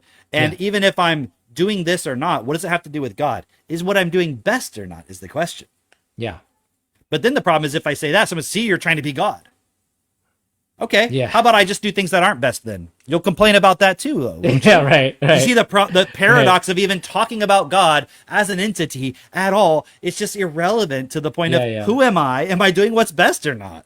Yeah, I see. Because you see how it just gets in the way every time. Even with this, it's like they're making a mockery of this outlandish idea of God. That was retarded too. Like, who gives a shit? Why do we have to compare it? You know what I mean? It's like the Christians going like, these trans people, that's like they're in a cult. They treat it like a religion. Right. Yeah. And it's it's because they've abandoned the true religion that they now have a fake religion. Right. Yeah. But I'm like, the true religion is not a real religion either. So that is interesting. Of like, they have a problem with, or contention, you could say, with trans as a religion, right? But wait, why But is they're that not a problem? Why is that not a problem for all the other religions, though? But this is the thing. Their problem. How do I explain it? It's like.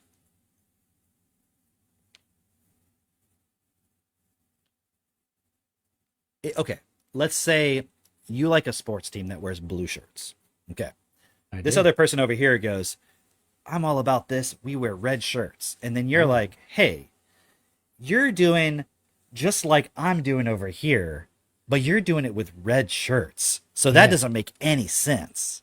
Yeah. And I'm like, even though I'm saying the problem is the red shirts, at a deep level, what I'm actually acknowledging is it doesn't make sense to get obsessed about something and represent it as a shirt. And that's the most, you know what I mean? I'm actually attacking the logic of the thing. So it's like when they're attacking the logic of these people being in a cult and being in a religion, and they act like they have a savior and this and that. I'm like, it's like going back to the postmodern stuff.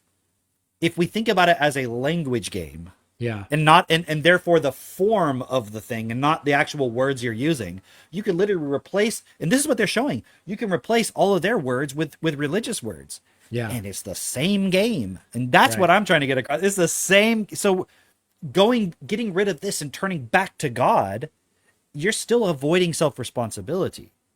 It's just you're jealous of the people who are actually affecting your reality. But then you're not realizing the problem is it's because they know how to play the money game, because you're also accepting a money system that allows for people like that to control and dominate reality. Well, guess what? 800 years ago, the money system allowed your fucking people with your religion to dominate the world and control everybody. So like this guy's talking about colonization. I don't know him personally, but he's a reverend. So is he believing in God in any way? Because that enabled the colonizers and helped them justify. For sure. And so we actually, as human beings, are colonizing all the animals and plants and the earth and our bodies and everything through our mind with the idea of a God and an entity. And I'm not calling this guy, I don't know him. Like maybe he's got some cool principled points, but just representing the point of I'm a reverend. Right.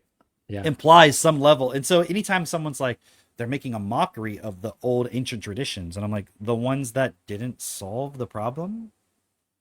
So let's keep going. Distorted version of it. With AI, you really see them going all out to thinking they're going to create God. Reverend, what's your reaction to this idea? It's interesting. This leans into all of the ideas of this idea of rejecting, faith, and rejecting basically something bigger than yourself, and that we have the ability to do that. So all religions in many way have this particular idea of hubris, this idea of human hubris. What happens with human hubris?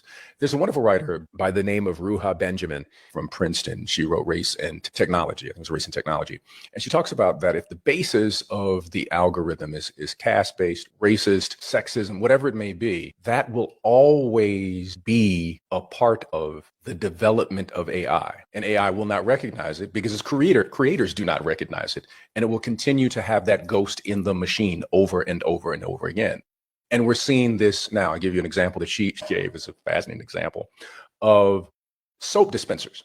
These soap dispensers were created to dispense soap. You put your hand under them and it dispenses soap. The problem was the people who created the soap dispensers did not make soap dispensers so it would dispense soap to people who had darker hands. And so you don't get soap if you're brown or black, but you get soap if you're white. Okay, and she used that as an example of what happened. So I never heard of that actually. I've seen a lot of examples like this, right? Where it's like it doesn't recognize your face if you're black. I've seen that. No, I don't think that the soap sensor is AI. It's just got a light sensor. Yeah, for sure. But I mean, and here's the problem: you can't make a light sensor that recognizes total darkness and dispenses soap, but also recognizes things in the light through motion in light. If you make it too dark, it's just going to, I don't know. It's either going to dispense soap or never dispense. So I'm not criticizing the point because it should be made in a way where it supports everybody, I suppose. But also, though, here's what the thing didn't consider. What about the content of the soap? What about when that soap goes down the drain? What about the plastic materials the soap was made of? What about the bathroom itself? What about the land it was created upon? What about the microbes in the soil? What about the air quality? What about the manufacturing process to manufacture all the things in that store? It's a gas station. It's a convenience store. There's Doritos being sold there. What about the manufacturing? What about the GMO corn that's being planted? What about the pesticides that are killing all the like? We're just like, oh, but it didn't give black people soap. So it's, you know, and I'm not downplaying that point, but it's like, yeah, but is the solution, we got to make sure black people and white people get the soap. And yes, black people should have the soap too, but also, should we stop there? Are we considering all things? And so even that author, without directly criticizing her point, are you even able to consider all, or is it like, well, as long as all humans are good? Mm-hmm. But then we'd have to question further, and she might or might not agree with me. But if you see how the problem is, I think, you know, based on, you know, what they've said about her, it sounds like she would agree with that point of like, it's gonna have a bias regardless because we have a bias, or whoever's creating it, sure, or programming it has a bias.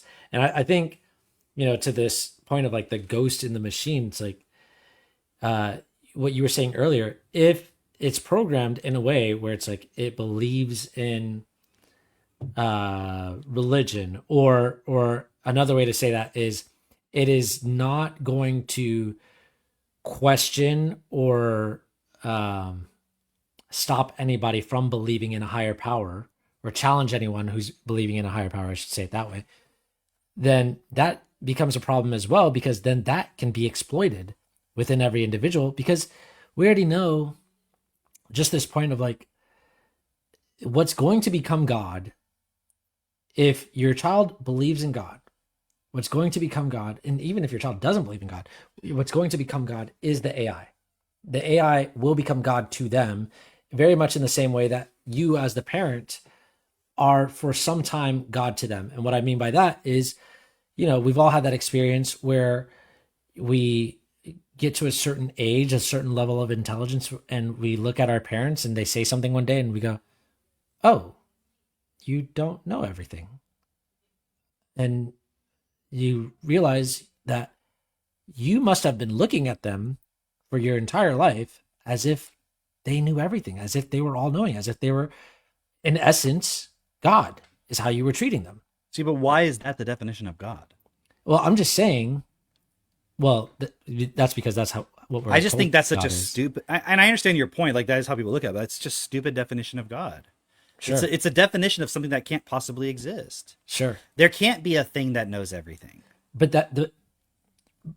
So what I'm saying, but that doesn't discount the fact that even though that's retarded, you actually are the God of your child in many ways, in the real sense of, to a large degree, you shape who that child is and becomes. Mm-hmm. And also to a large degree, you don't, because our system is also our God, which shapes who we are and what opportunities there are. And like, you get frustrated because your kid used up all the chocolate syrup because now you have to buy more, and you're stressed because you're limited on money. Yeah. And so you have this interaction with them where you yelled at them, and now they feel like this person who they love hates them because of something. They just wanted some sweet chocolate syrup, and they don't understand the context of why you did that. And it's all just because of the fucking money system. And because if you wanted some chocolate syrup, you just go fucking get it. Maybe, and if someone yelled at you, you'd be like, fuck you.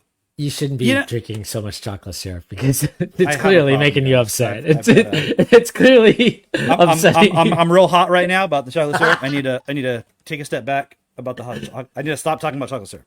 Right. No, but no, I get your point. And you know, it's funny because I know that a lot of people listening to this who, you know, are familiar with everything that we're doing, that's really who we're talking to. They're going to see the point of like, yeah, you are God to your child. And in the very same way, the AI will be God to a lot of people's children, to a lot of children. You see how okay, so this guy said all these religions have this idea of human hubris. Mm-hmm. Okay. In other words, in the true religious traditions, mm-hmm. they warn you against human hubris. Right. So these idiots over here are ignoring that part that would also be embedded in religion, and they're trying to create the God or be the God essentially, because there's no God guiding them. Yeah. Is his point. But I would say that these religions have the point of human hubris in there, so you'll never take the responsibility of God, and you'll always offload it onto something else.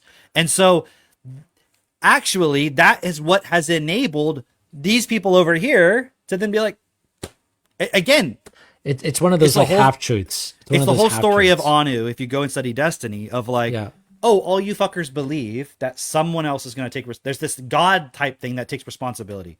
I'll just be that. And I will manipulate you on the basis of you're looking for that certainty. And if I just stand absolutely certain, like no matter what, you can't shake my confidence I'm projecting onto you that I am that God, she'll fucking do anything I say. Yeah. And I can create. Isn't that the kind of people that get power in this world, is the ones who are just so absolutely certain about something that everyone just kind of gathers around them and like, and so that's the money system. Everyone's so certain. It's just like, you have the money, you don't, like, it has the power of God in our world. So this idea of these people are rejecting the stories, the value of religion, which is to teach you that you shouldn't have this hubris. You shouldn't have hubris either and think you could just do everything like, oh, I could just command the oceans to rise. Like, obviously not. Like, you have to understand the context and the limitations that you're in. Yeah. But to think it's hubristic to be like, hey, we should create a world that's best for all. I mean, I know these guys aren't saying that it is, but that's the objection you get from religious people. Is like, well, they will apply the false. That's actually a form of hubris. Right. It's like, I know so much about God and everything that you can't possibly do what you're saying. So you haven't even investigated what I'm saying. So it's actually this program that's embedded to being like, never, ever. It's like, look, here's how we act as God. We all come to an agreement based on the same foundation and the same principles, that we should have a system that's best for everybody. And then we put all those pieces in place. That's not taking, if you don't do that, then guess what? We're going to have a system that's not best for all. And you know what that looks like? What the system we have right now. Yeah. Which leads to TestScreel. It's like, we can't create what's best for all. You can only have something less than that. Then why are you complaining about the less than that? I'm saying we should have the best for all. No, you can't do that. That would be not best for all. It's like, you see, like, that's the logic. I know you face it. We face it all the time. So I'm kind of arguing with someone who's not here because people aren't saying that. But stop arguing with him. It's the argument that's implicit, right? Okay. This Cameron, is he in the room right now? Billy Carson. Let's keep going. Happens with the algorithm. So now multiply that algorithm.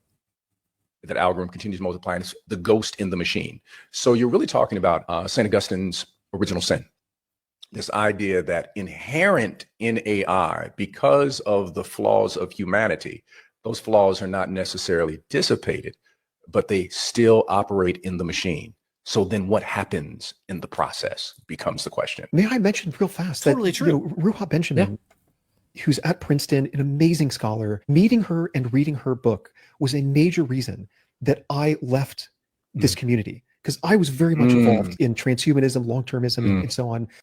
I was blown away by, I mean, she made me realize that there's a whole different perspective. There's a whole universe of thinking about what the future ought to look like that is absolutely, as you're saying, consistent with what you're saying, is completely excluded from the utopian visions of the, I mean, you have to ask the question, who exactly is this utopia for? I don't think it's for most of humanity. I think it's just designed almost entirely by super wealthy white men. And I think it's pretty much for just those people. And I think the rest of humanity gets, booted out. And that brings us to the C in TestScreel. Pause real quick. And I think that's the problem with harping on the white point. Yeah. There is a validity within what they're saying. But at the same time, like you said, I don't think they care if you're white. Yeah. I don't think it's about that. It's like, it's more about... Unless they're saying white as the culture, then yeah, sure. But that's everybody. Even white culture, like, go to Walmart. There's white people. That's a culture. You think they're included in the fucking equation here? Like, what I mean as the culture as like, it's really like, but saying having the same ideals. Yeah. No, I agree. You mean fucking elitist, like, yeah. But that's what these people mean when they say white is elitist. You know, the problem is it's been subverted and now it becomes about skin color. I thought you were white, and then they're like, well, none of these tech billionaires are white. Oh, really? Yeah. None of these fucking people are Indian. Well, they're from the upper caste. They got brown skin, dude. Yeah. So, but they're actually white because of and it's like, just stop using that fucking word. Let's just talk about what it actually is. It's, I want to dominate and control. And I can't do it all by myself. So I have to have some people who I see as equals, but I don't want everyone to be equals. If I could, I would just be me. But it's not practical. There's other people who are as smart as me, have some control. I have to work with them. So we're just going to manage the population. It's like the slave master doesn't want to enslave everybody. They want to enslave just like, the people who are not their family or their friends or something like that. So it's like I agree with them, but at the same time, the problem is, and this is kind of why I was pushing back on the religion thing, because the answer isn't, that's why we need to go back to religion. Yeah. The answer isn't, that's why we need to go to like the post-colonial, critical race theory, fucking like, yeah, they all bring in some valid points, but they don't have the solution. They're just really good at describing parts of the problem. You know what it is? It's like the one guy, what's his name? The Malcolm, I forgot his last name, but Malcolm Gladwell? No, not that one. Malcolm X. No. You couldn't remember X?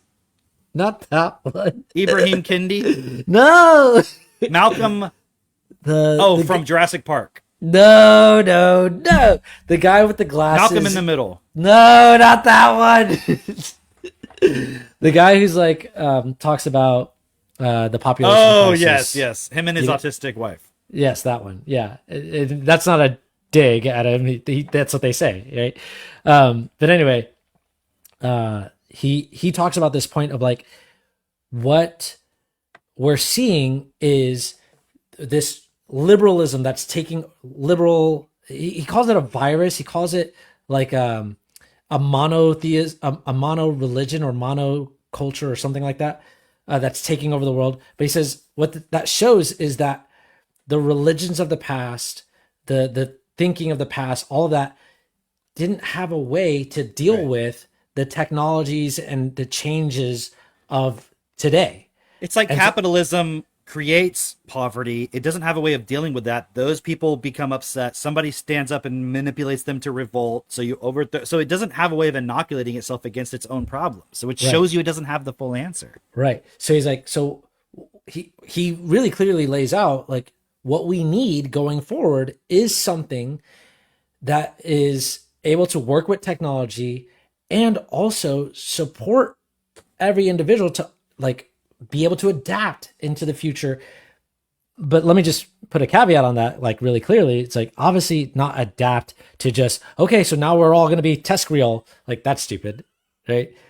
But adapt in the way that's like, I'm able to learn. I'm able to actually take in information and process that information effectively and do with that information what is best for all. Yeah, okay. We're born as these super advanced machines, which in a certain sense you could say couldn't be boiled down to just a machine.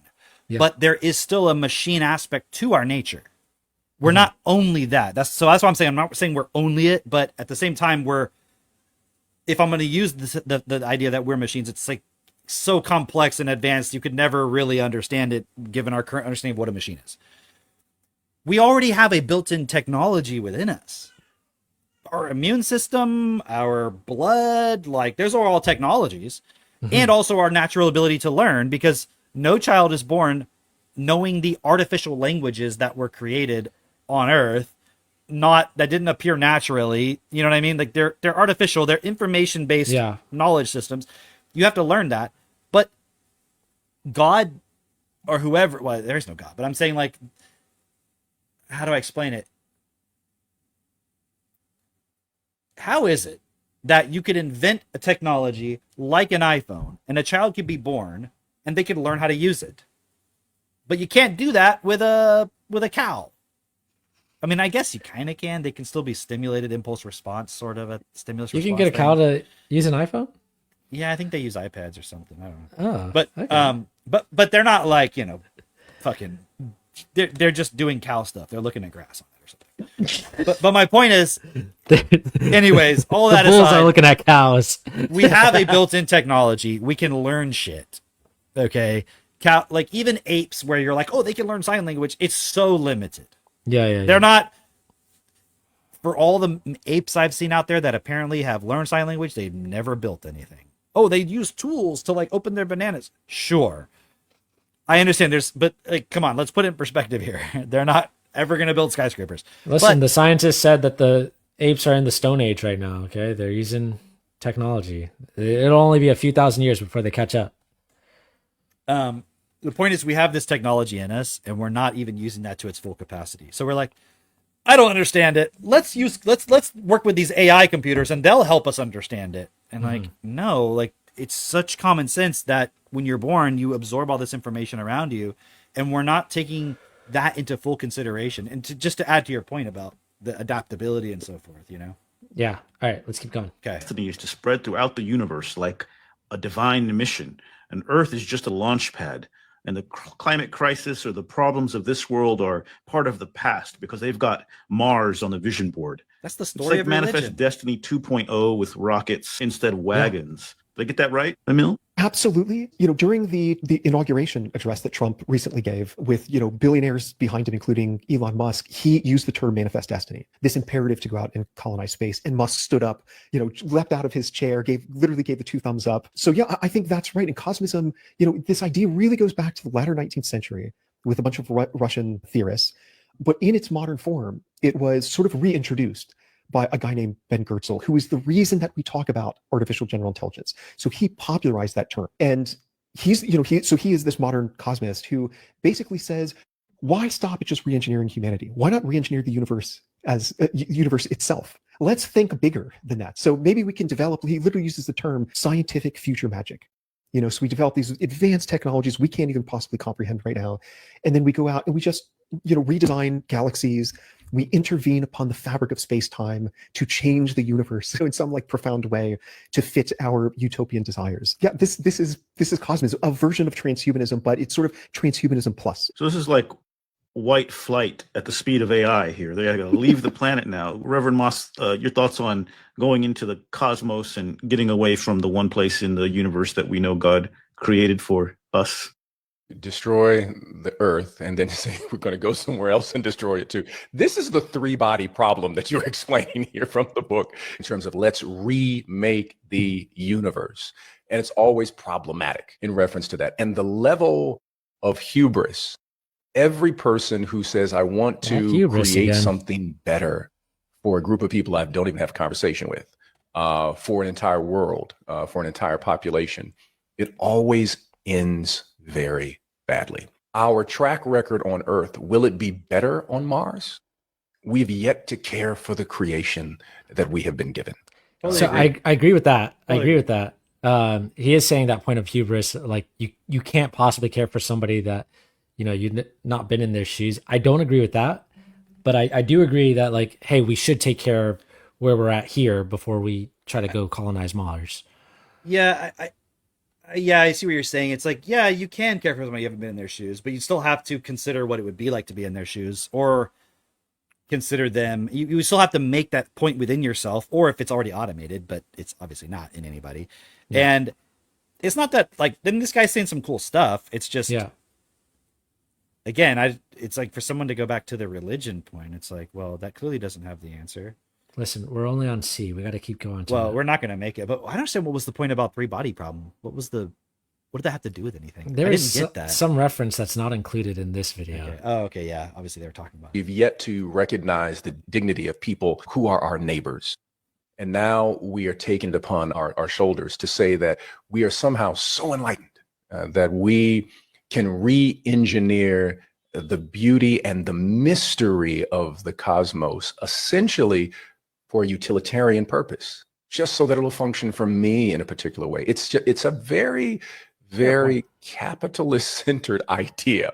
Yeah. I just want to do this for myself. The other question becomes the true motive. There's a philosophical motive, but is there also a profit motive? Tech billionaires who've made their money in reference to profit. So then what happens when predatory self-interest, to borrow from Niebuhr, becomes central in the functioning of the philosophy? It then moves down a completely different path. It brings to mind, I think it was... When he said predatory self-interest, I thought he said predatory interest rates the first time I heard it. And I was like, yes, you have a great point. Yeah, it's an example of it. Ray Bradbury, who wrote a short story called The Other Foot, and it's about a society where white people send all the black people to Mars to build their own colony and live there.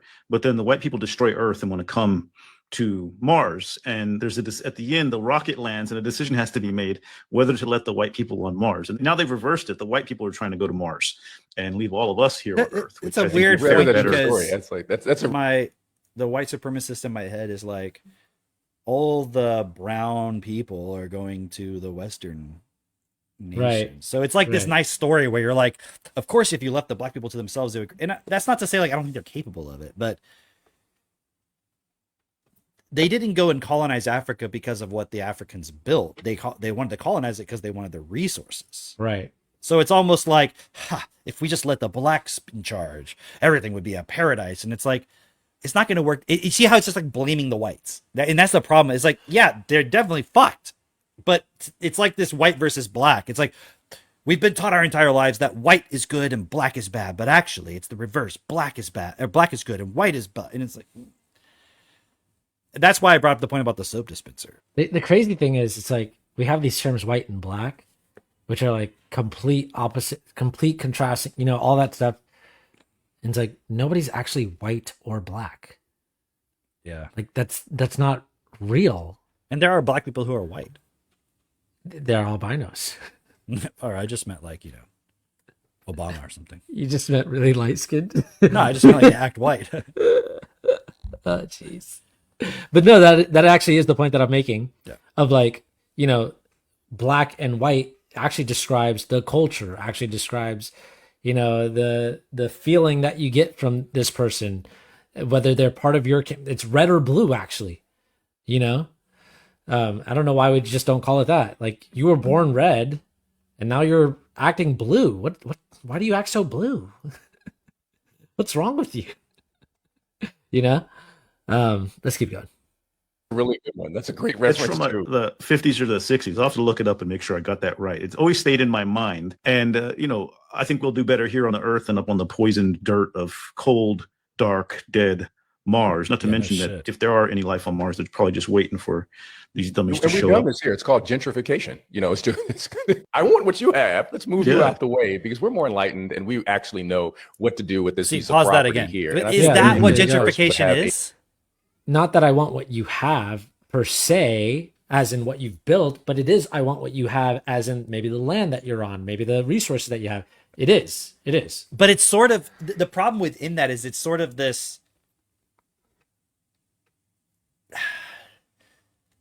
okay. I see the point that you're making. Why do the resources in Africa belong to those people who were just happen to be born there? Is it because they're so great, they've created something and then we're just trying to take it? No. And that doesn't justify taking it. No. But the problem is, it's like this sort of, these people are bad, instead of just seeing how the system creates all of this dynamic. Yes. You know? But okay, look at how that is created. You know, I'm just spelling it out here. Is like, what we say is, this is my land, so I get to own all the things on this land. Yeah. And then at the same time, and I'm saying we as the West, right? Right. But then at the same time, I'm coming over into your land and going, that belongs to me now. Yeah. You're like, no, wait it's a minute. definitely fucked. Yeah. Wait a minute. You're saying because you're born there, it's your land, it's yours, you get to profit off of it. What the fuck? And what we should have done, in a sort of simplified hypothetical version, is gone and taught those people everything, not in a forceful way, but like in an equalizing way, everything that they would need to know. Also, you know what I mean? Not just like to make it what we want, but like completely give them the best possible way of education so that they can turn and utilize this in a way that it would also benefit me. Right.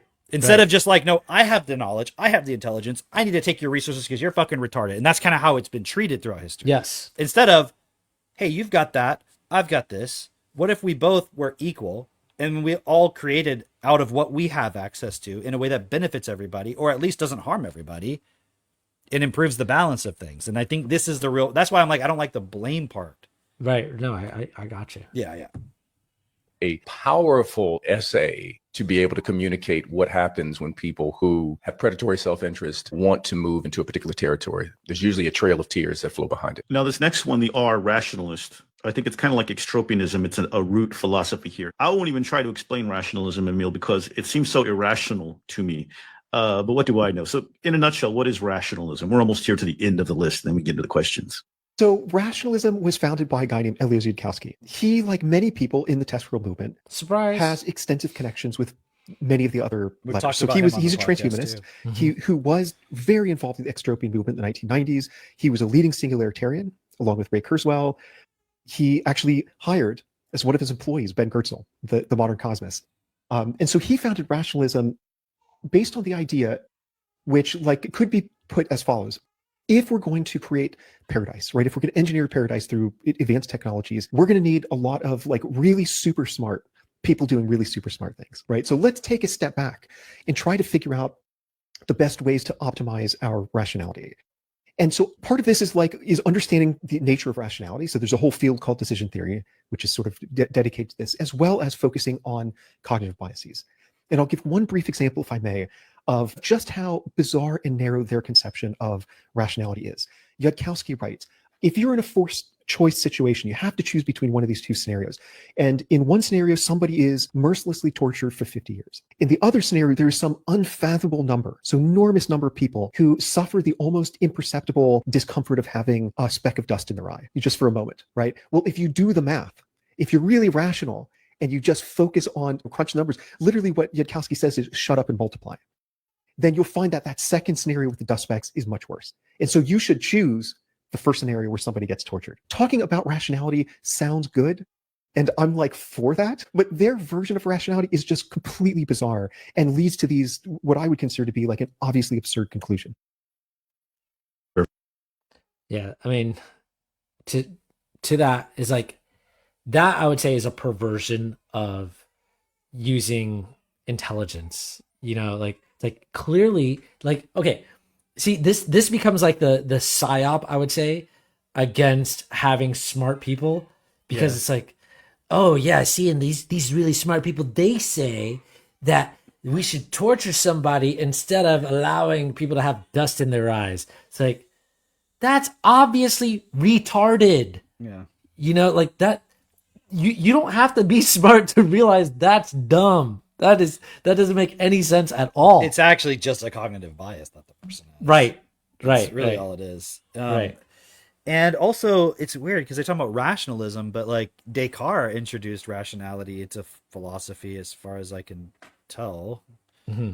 I mean, I don't know how people say that, because they weren't like using reason and stuff in philosophy before.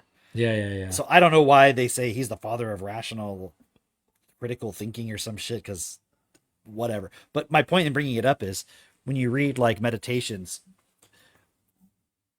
he's like, okay, I'm going to doubt everything, right? And then he's like building up this idea of like, what can I know for sure? And then at some point he's like, but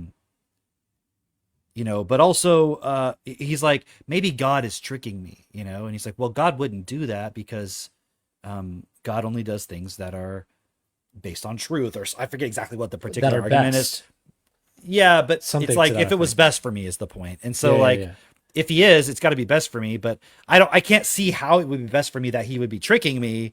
So I have to, and then he there's this point where he says something about the nature of God, and he's like, now look, I know that's going to look like circular reasoning to most people, but this, because he says, well, we have to take this on faith or something like that, right? And he's like, I know it's going to seem like circular reasoning to people who don't have the, and I was like, just right there, you're like making this appeal to faith and like ignoring the fact that this is obviously circular reasoning. And if you go look at the art, you'll see what I mean, because I can't remember exactly. But my point is, it was just so obvious that rationality and philosophy or something, I'm like, clearly has this bias. Yeah. And I don't know how much of it was he was just afraid of getting fucking burned at the stake or something. So he's just pretending to say all this nice stuff about God, when he actually was like, I wish I didn't have to say all this bullshit, but okay, well, I have to do it. I have to pay lip service to it. Wasn't he also educated in a Jesuit school, something like that? So yeah, which is also interesting, because there's another philosopher, I can't remember which one now.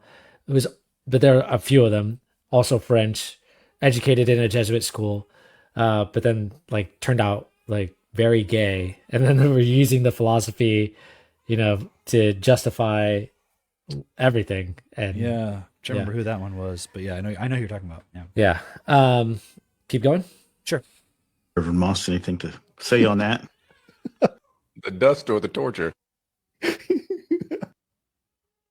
Let me put it this way. What happens to human beings? What happens to humanity when the moral compass is removed? And the questions of compassion and empathy, the questions of dignity and respect and reciprocity are removed from the equation or don't appear in the algorithm. It's a problem. And I think these are the philosophical questions that when you are a tech billionaire where the world caters to you because of what you have, there are major blind spots that you have because you are not in community, and nor have you been around suffering and know the power of alleviating suffering and also the power of suffering yourself in order for someone's suffering. I think a lot of to these be people have probably alleviated. suffered. And that builds a sense of, I think this is kind of the point that I was making before of like, yeah, I don't think you have to go through all that stuff necessarily in order to empathize and do something of merit or of value rather. But also it's like, I do see his point of if you are insulated from a lot of problems, then it's going to be like you're not going to think about it actually in a rational way. But how I do much agree. suffering and community does the Pope have with people? He sees Yeah. people all the time, and they're always blessing people and talking to people and the poor and this and that, and like literally they just sit on a throne. And like, even if you thought that they were totally being genuine in their compassion for everybody, how is it a solution? Doesn't it just reinforce the idea of like, oh, the Pope, the Blessed Father, and it reinforces still, even in that, a point where a person is constantly in community and touching base with people and seeing the suffering of their people, can't do anything about it. Yeah. So it's like, again, it goes down to the nature of our system, and also the fact that each of us is resonating fear of survival, lack, uncertainty, doubt. It's every single person is resonating that. It's not just the system. Yeah. That's what we're holding in place. So it's like to kind of put it all on these tech people, which, yeah, they're also fucked. But I'm saying to kind of lump it all onto them is kind of what's happening, or lump it all onto white colonists, or lump it all onto, it's like, no, it's not just this one subset of humanity that's doing it. They're definitely taking advantage of the situation, but everybody is allowing it, So my favorite letter is the next letter. Okay. Deep empathy and compassion for someone else. And that's part of the problem with our politics at this moment. If you never cared for someone who is dying or has Alzheimer's or is trying to just keep the lights on, there's a different level of understanding the depth of their struggle. You might have that experience, and it's your dad. You look at it as and you still don't give a fuck about anybody in Africa. Yeah, right. That's just the reality. So it's, or I agree even with this. Like you might be that close and still be emotionally manipulated or biased about it, and so you might think, yeah, the reason why this happened is because of, I don't know, like, name your thing, right? Like, oh, the reason why this person got sick was because that other person didn't take a vaccine. You know what I mean? Versus like, because you weren't eating healthy or whatever the case is, right? You weren't taking care of yourself. You were putting yourself in a compromised position. All those sorts of things, right? So, yeah. Either a speck or just someone being tortured. And you have this very distant idea and concept. It is a very mathematical approach to ethics. People are just numbers. Suffering and happiness can be quantified, right? They literally have a term called utils, like a unit of utility. You can add and subtract and so on. Okay, this pause idea for a of moment. like of this. How many? I'm just making something up. How many grasshoppers are going to die in the making of this video because of all the electrical stuff that's being generated and what it's doing And it's like I'm just Right. pretending, right? But Right. like when you sow crops, you mass murder like bugs. Sure, yeah. So like I agree with what they're saying, but at the same time, And mice. what's your point? Yeah. Like, isn't this a humanity problem? Is this a tech people just don't care because they've never had a dying relative who they had to take care of? I guarantee you can find someone. And it didn't fuck. That's not the solution. The solution isn't just, well, you've never been around this. I think, yes, definitely when you're, go to fucking some poor people in Mexico and ask them if we should have a system that's best for all. And they'll be like, no, we must pray to Jesus and Jesus will save us. They'll say the same fucking retarded bullshit. It's definitely not these people are disconnected from the poor. That's not in itself fundamentally the problem, although it doesn't help. You know, there is a point here though that is like, there is a disconnect, as in, how many people are disconnected from their food? You know, where, you know, you don't see the animal being raised, you don't see the animal being butchered or any of that stuff. You just go to the store and there it is, packaged exactly. nicely for you. Yeah. You know what I mean? And so you don't have a connection, so you don't care actually how that happens. And I'm not advocating for veganism. What I'm saying is that the point is like, you're not even veganism is such bullshit, dude. I know. But what I'm saying is you're not connected with your food source. You don't know. You're so disconnected actually that it becomes this abstract thing where maybe you might say, oh, I care about animals and things like that. But it's like, but look at the conditions that you're actually subjecting the animals to in this greater system because you want your instant McDonald's now, you know, or whatever the case is, right? And you're not willing actually, and because of the way our society is set up, you don't have the capability of raising your own livestock, your own. You might food. say, well, I don't eat that McDonald's stuff. Okay, but you maybe go somewhere else and get some food. But all of the system that enables that at some level, like, you know, the 7 degrees of Kevin Bacon, many degrees removed of the infrastructure, the supply chains, the da-da-da-da-da. People who eat at McDonald's have to exist currently for that thing you have to exist. So you may not be the one eating McDonald's, but you are requiring people to eat McDonald's. You know what I'm trying to say? Yeah. Those people have to exist for this to exist, for that to exist, for that to exist, for your thing to exist. And like, I raise some of the stuff that we eat, whether it's animals or plants. And if I want a hamburger, guess what? I have to murder a cow. Yeah. And I have to physically do it, and someone else doesn't do it. And you say, well, you should be vegan. You shouldn't do that. Dude, I was out there this morning with my son, and on my pepper plant is a little tiny caterpillar. Mm-hmm. Well, guess what? If I allow that cow to put it to live, you know what's going to happen? You won't have pepper either. It's going to eat the fucking leaves on the pepper plant. The pepper plant's going to die. So do I save the pepper plant, or do I save the caterpillar? I just did the numbers. I mean, but look, I had to make that calculation. So even though I agree in sentiment with these people, it's like, are you doing the numbers of how many billions of beings die every time you brush your teeth because you're killing the bacteria in your teeth? Well, but those don't count. They don't have the dignity of. That's like the fucking colonizers saying the black people don't have the dignity. How is it? And I'm not saying we shouldn't brush our teeth, but it's like we're not being self-honest. It's like I'm putting all the blame over here. Yeah. And so it's like that's not really where the blame. It's like because that allows us to not really change the system. This is the real fundamental problem. What I see is,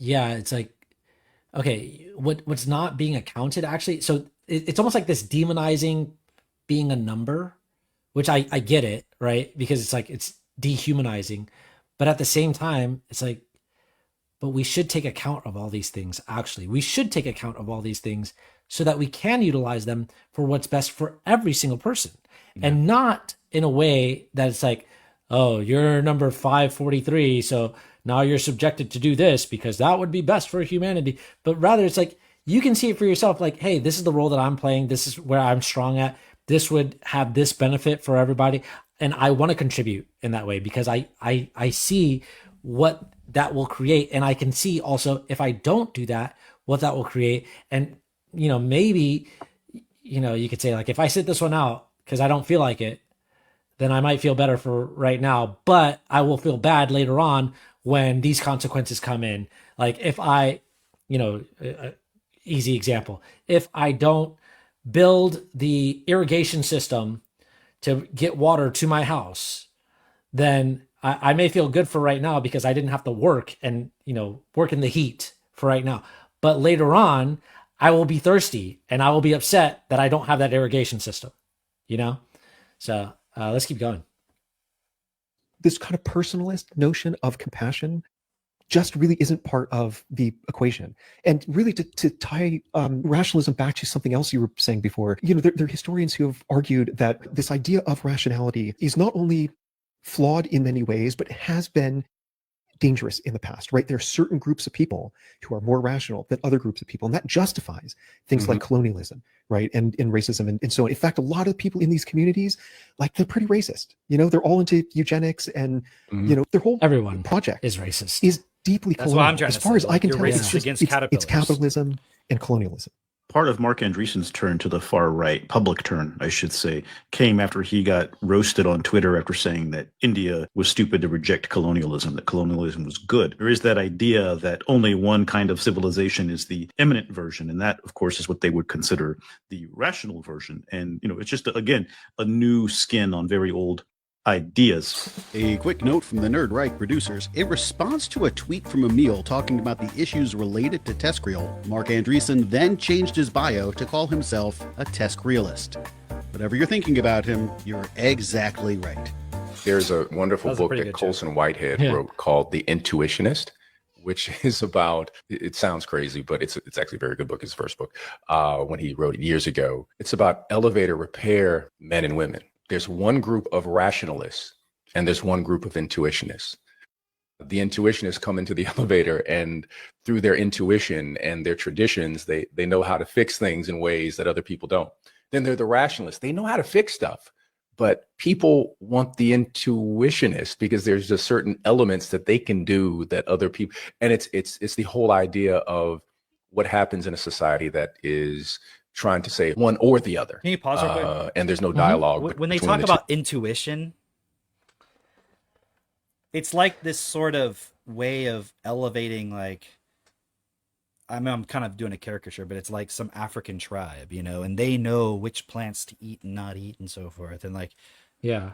And is that intuition? That's not, or is it just intuition? That's just maybe you could say it's their tradition. Maybe they can't explain why, and that's why you think of it as intuition, because they can't rationally explain it. But that doesn't mean it's intuitive. Just means you can't explain it, but you know it. But they learned it. Yeah. Then they passed it down, and so I do agree with the point of there's value in that kind of a knowledge, like the car mechanic who just knows how to fix shit, but they didn't, they're not like Elon Musk or some shit, I don't know how to, it's just, but the problem with that is it also justifies a lot of other things. Like when my baby gets sick, it's maybe a demon inside of it and we have to do a sacrifice, so it could justify all kinds of things where it's then you have to use some kind of common sense here, some kind of rationality, I guess you could call it. Yeah. And so it's again, you wouldn't really want to live the way they live necessarily. Yeah. So, but I do see there's value in that sort of a knowledge. It's just that knowledge should be equalized. And the problem is, what is it? It's people, self-interest, convenience, all these things are so attractive that the intuitionist part is always going to lose given the current money system, because it's how come the intuitionists couldn't stand up against it is the problem. Yeah. Because they're not able to express themselves, really. That's really what it comes down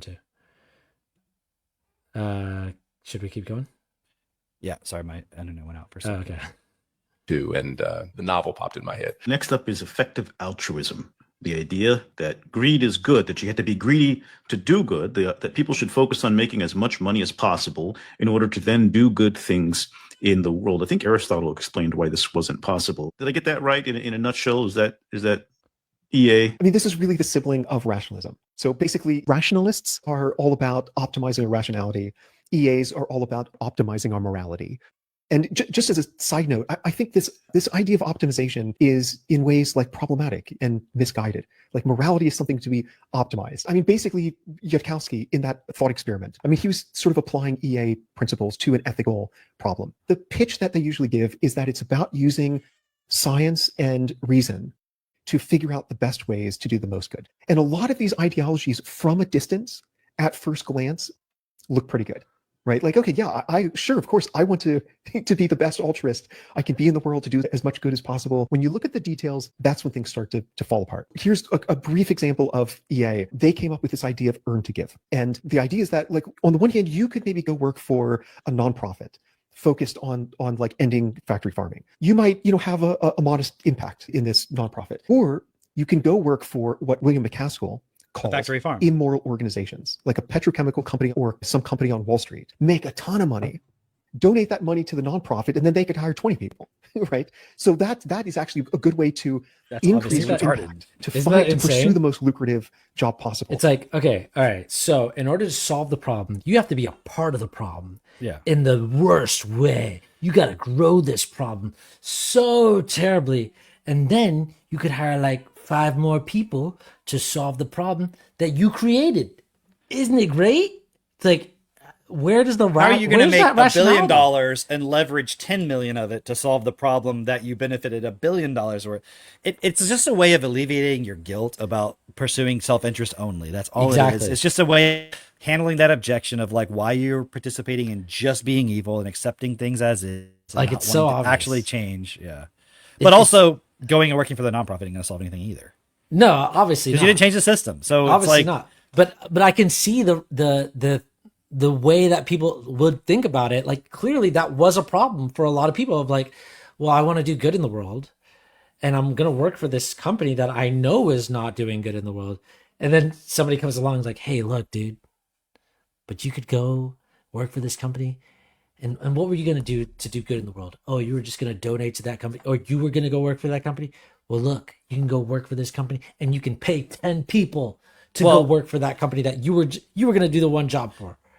But if you look at it from this perspective of the person who actually wants to do the good, they can see how it works, they know if they go do the good thing, it will have no effect. Yeah, obviously. And they're like, well, according to the rules of the system, the only way to have more of an effect is to go accumulate a bunch of money. Right. But the only way to accumulate a bunch of money is to do a bunch of evil shit because the nature of the system is evil. Right. What choice do I have? Right. So if you give them the benefit of the doubt, it's like, yeah, again, even more, it's like criticizing them for being so dumb they didn't see that, rather than going, that's why the system has to change. That's why we have to remove all these points. Right. And so like, it's like a sales pitch where it's like, hey, emotionally, like logically, you've already decided I want to go work for this company where I get to make a lot of money. Logically, like that just makes sense because you're like, yeah, I mean, how else am I going to live? You've done all the math, all that stuff. And then you're like, but emotionally, I can't really justify it. And then you've gotten this pitch of like, yeah, but then you'll be able to spend more on the altruistic thing. And you're like, thank you. All right. You'd have to be so dishonest to believe it, though, because if you know what it takes to make money in the system, they don't believe it, though. You would have to deliberately set things up in a way where the problem can never be solved by a nonprofit. They don't believe. You know what I mean? Like if you're Magnus Carlsen, are you moving pieces, leaving any option open for your enemy to ever win? So you're like, well, look, here's what I'm going to do. I'm going to be so dominant and win that at the end, I'm going to let them win. It's like, no, I know it's a stupid analogy, but I'm trying to say it's like you're never going to. In fact, part of your strategy of dominating is to go and say a bunch of wrong things about how to play chess, so you'll never have a future challenger. Because you know you're going to get old, just like Bobby Fischer, just like Kasparov. They got old, and eventually the younger guys can beat them. But if I tell people how to play chess wrongly, they'll never.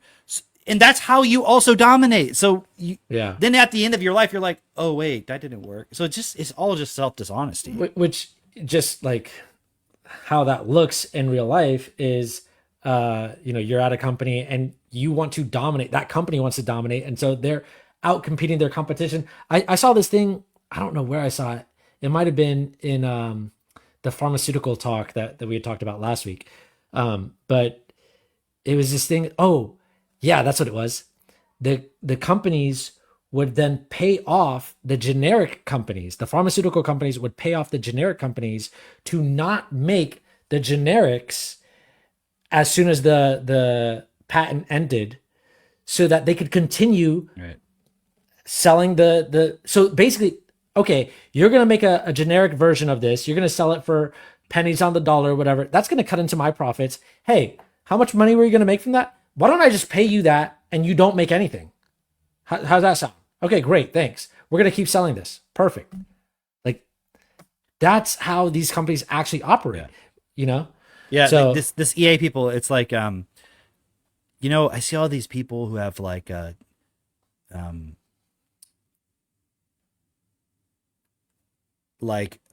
gut health issues.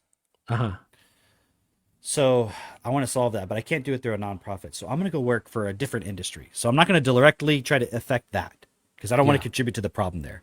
So I'm going to go work for a pharmaceutical company. But then the way you do it, anybody who goes, the way to solve your gut health is not by taking pharmaceuticals. It's going and changing the food system so we're not putting all these pesticides. You'll actively work over here to help, or at least not bother the propaganda saying, no, it's not the pesticides, not the pesticides. Yeah. So even though you're not directly making the problem, you see what I'm trying to say? So just to get that part around anyone's mind, where it's like, they're not necessarily going into work against the problem.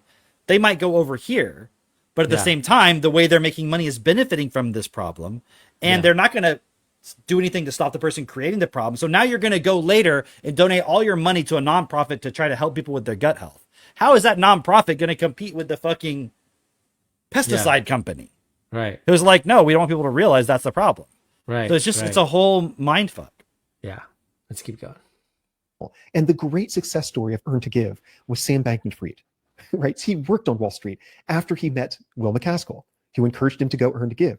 And then he, of course, went into crypto, and many listeners know exactly how that ended. He's in federal prison right now. That's the idea of Earn to Give. And part of the problem with this, which again, it echoes ideas that we were discussing earlier, is that there's no room in this picture for moral integrity. Like you just have to give up your moral integrity and go work for some terrible company on Wall Street that's doing awful things in the world and contributing to a capitalist machinery that is responsible for a lot of the global poverty in the world that then some EAs are saying, oh yeah, we're going to try to alleviate. It is easier for a camel to go through the eye of a needle than for someone who is rich to enter the kingdom of God. I think I heard that said somewhere. Reverend, your quick take on this effective out. Was it someone who's rich or someone with many possessions? Anyway, the other example that comes into my mind is like, you're wanting to stop war in this world, and then your solution is, I can make a lot of money and maybe donate to something that stops war, and you're like, go work for like the government, which is like, promoting war. Yeah. Or you work for, it's not even going to work for Lockheed. Like, that's the first thing that comes to mind is like, you work for Lockheed or what's the other one? Radon or whatever. Radon. Yeah. Silent killer. Hilarious. But yeah, like even working for Wall Street, what do they want? They want war. What happens when there's no war? The stock market goes down. Every company everybody works for suffers. Right. So it's like at the end of the day, you're still contributing to war, Yeah. Truism idea that instead of doing good and being human, you should just get rich and have more power to do more good. So we should just be, Michael Douglas from Wall Street at that point. We just say greed okay, is good. So what should you do to do good in this world, guys? Yeah, right.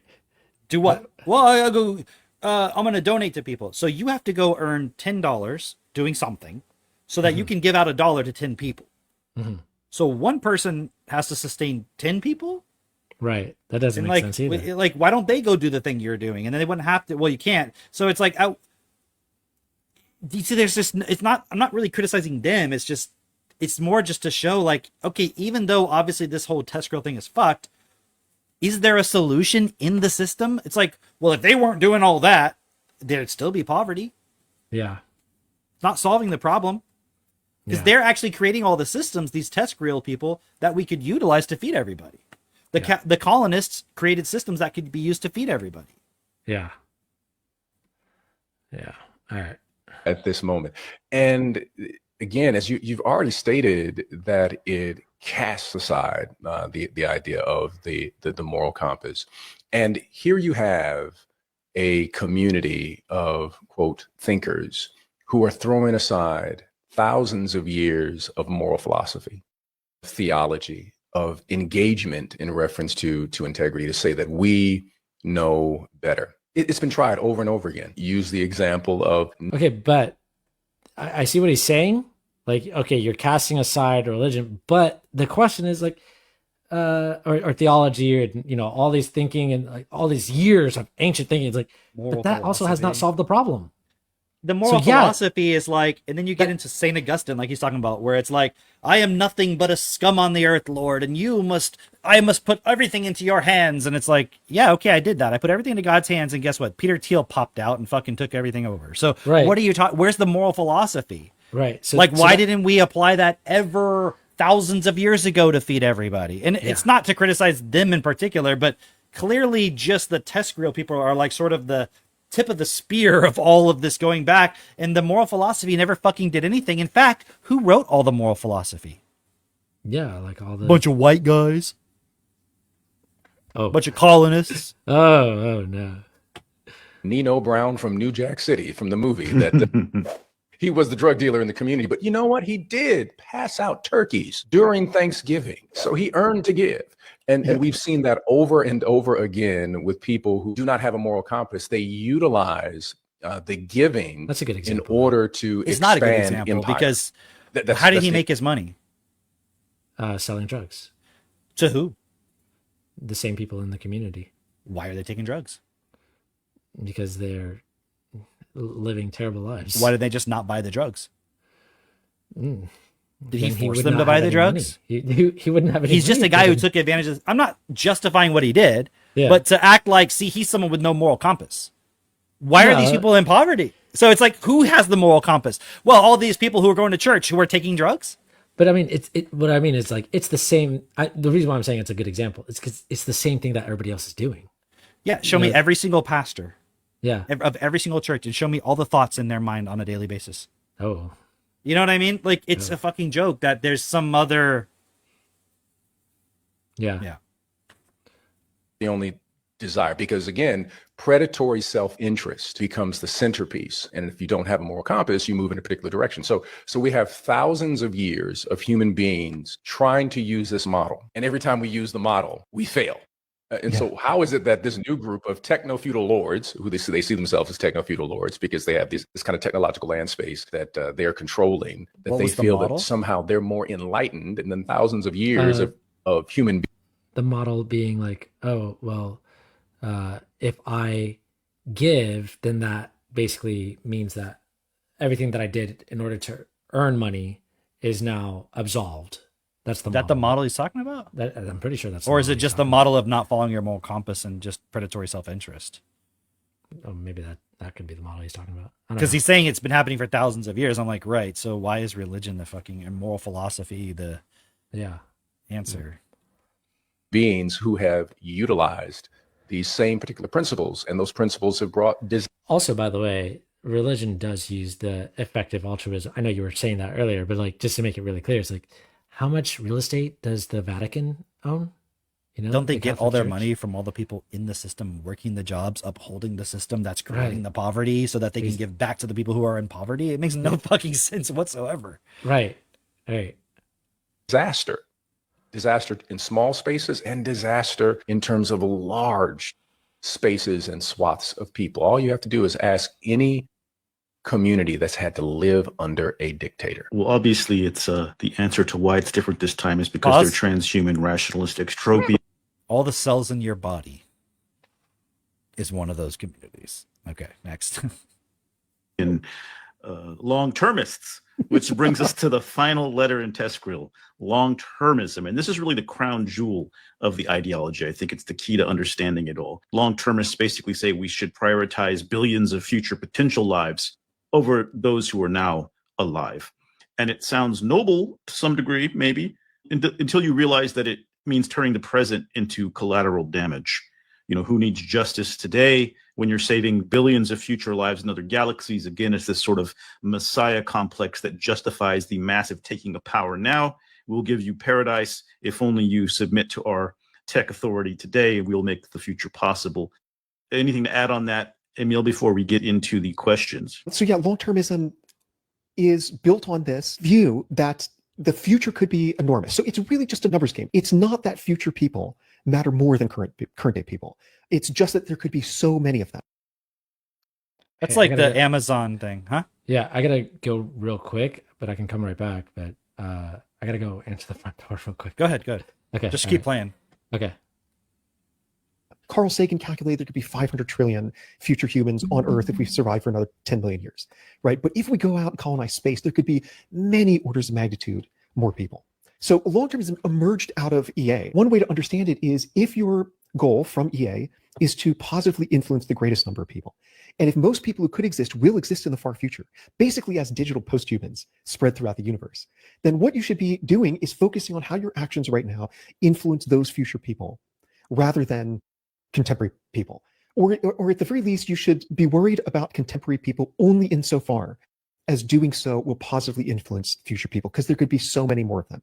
And so this is part of the utopian vision, which has qualitative and quantitative aspects. So the qualitative aspect comes from transhumanism. Let's re-engineer ourselves so there's no more suffering, we live forever, and so on.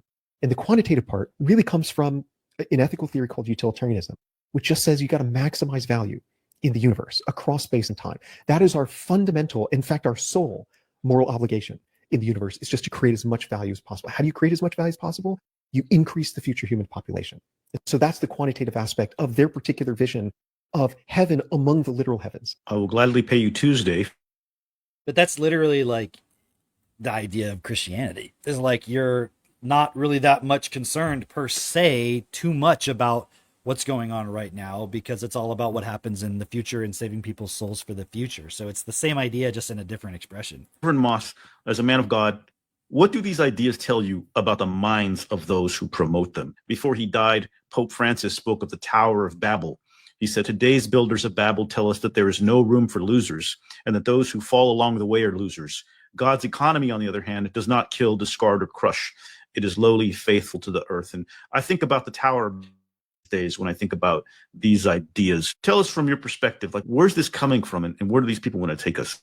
Okay, but if you read the Tower of Babel, that story was the humans were getting together and all speaking the same language and working together to build something, and God literally crushed it and destroyed it. So I don't understand where he's getting that interpretation of it. It's like literally they're just telling you the story and it's not the right. It's like Elon Musk talking about the Culture series, and you're like, that's not what it fucking says. Beauty with no burden. We end up in a flawed situation. There's a wonderful, I don't remember his name, minister who talked about horns and halos. He said every human being has a horn and every human being has a halo. And he said, just depending upon what day of the week you catch me, you may catch more horns than you do halos. But that is the way that human beings are. And valid point. For the level of hubris that functions out of this class of people, this community of people, to believe that their particular ideology, cast aside the rest of humanity, somehow will save a small sector is dangerous. And we've seen it before. We've seen it in Nazi Germany, to say that we have a particular way of viewing the world that will save all if you operate under our order. We've seen it in colonialism, if you function out of our ideology, and it always has to get. Sorry. That's cool. I was muting it and giving comments while. Oh, okay. Yeah. All right, that's cool. What I miss? Nothing really that major. I mean, again, it's kind of like this point of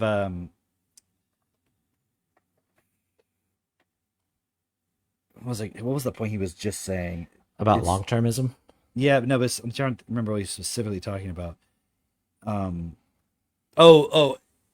These people are really just have a viewpoint that really will save a few people, but they're couching it as if it's going to help everybody, but really, and I'm like, yeah, they don't care about everybody.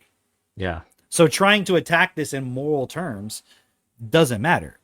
Yeah. It's like if I talk to anybody and I'm like, hey, but you're killing bugs when you eat your crops, what are they going to say? Okay.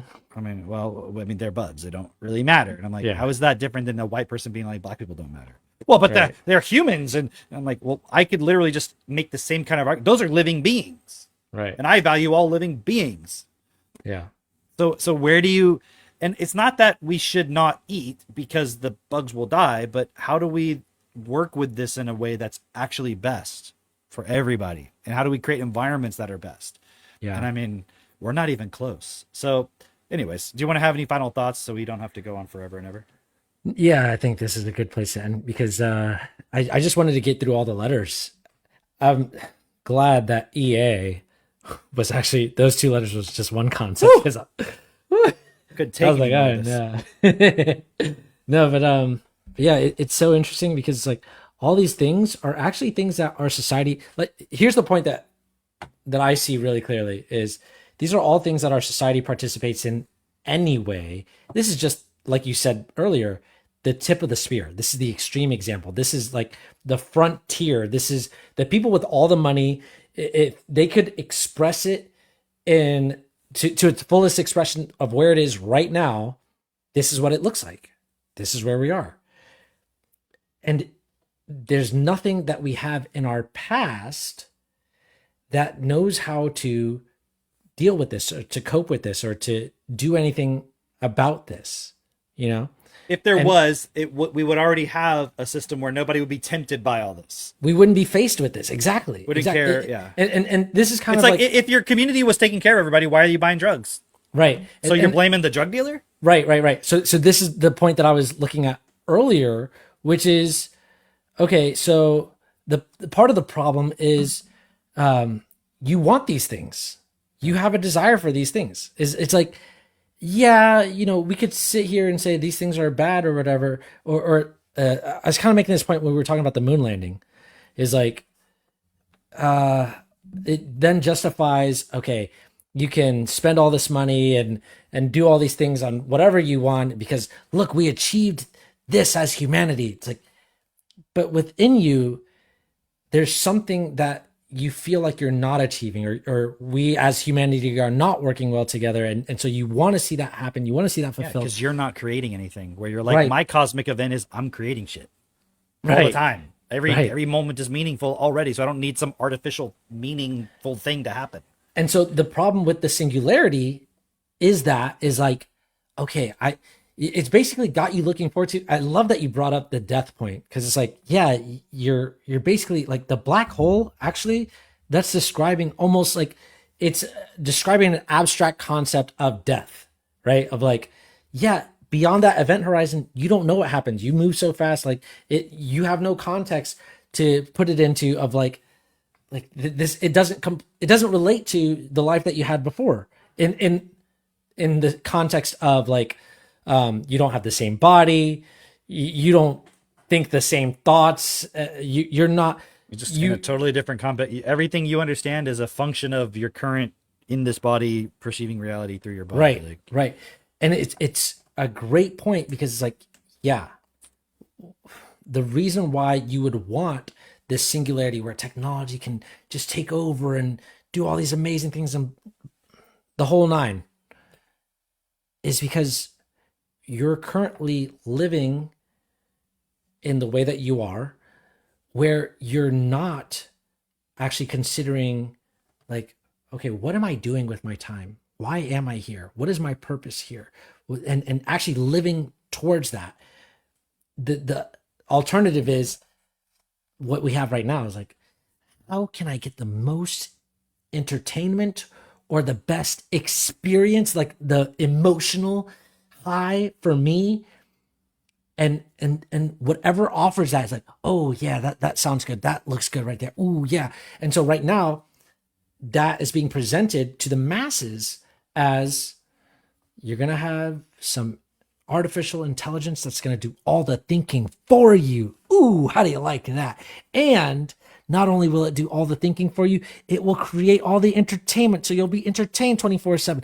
And it'll keep regenerating itself this way, that way, all these different ways, so that when you start to get bored, it will create something else, something new, for something novel for you to latch onto so that you can continue just being entertained for the rest of your life. How does that sound? And for a lot of people, that sounds magical.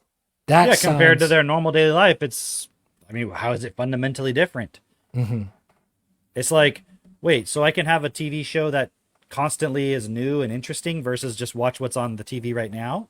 Because Yeah. that's all they're doing anyways. They're just sitting watching TV anyway. So it's not like, I don't understand how people are getting sucked into these devices that entertain them all day. How is that better than the ones that they're already getting sucked into or that entertains them all day? It's like, yeah, you see, like, you can't blame the iPhone because it sucked people in. They were watching TV all day anyways. Right. And the other point too, which is why I keep coming back to the religion point, is like, to tie all this together, is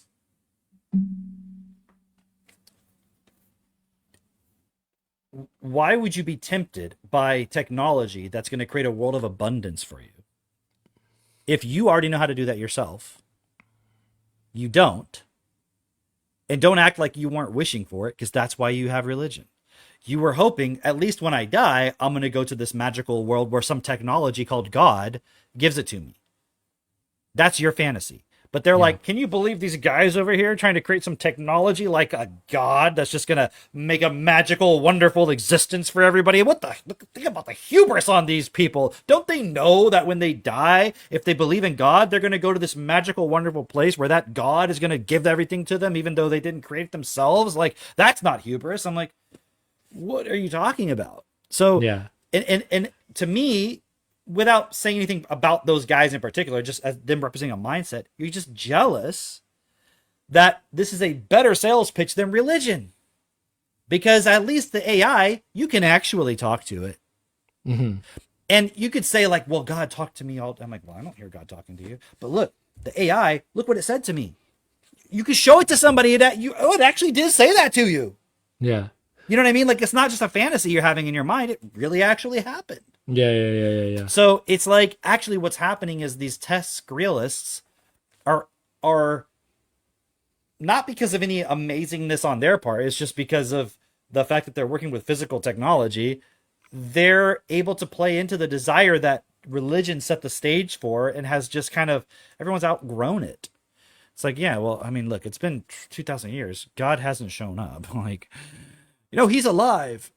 Really? Like, where? Like, why hasn't he shown up yet? It's like, oh, don't worry. In that book, it says it's coming. It's like, so then these guys over here are like, let's just like fucking make all this stuff. You know what I mean? Yeah. If religion really had all the answers, nobody would give a shit about this. And the issue why these guys are trying to sound the alarm is they know people are going to buy into the sales pitch of like, oh man, yeah, like these technologies can do everything. And they know that the starting point is these tech billionaires want to colonize everybody. They literally want to like put these devices in everybody, these AIs and everything, get you hooked to it, and now they'll have control forever. But I mean, where's the solution in any of it? Right. If we had a system that actually was best, these guys wouldn't even exist in that position because they wouldn't have been able to amass a whole bunch of money based on playing off the desires of everybody to be entertained and stimulated and so forth.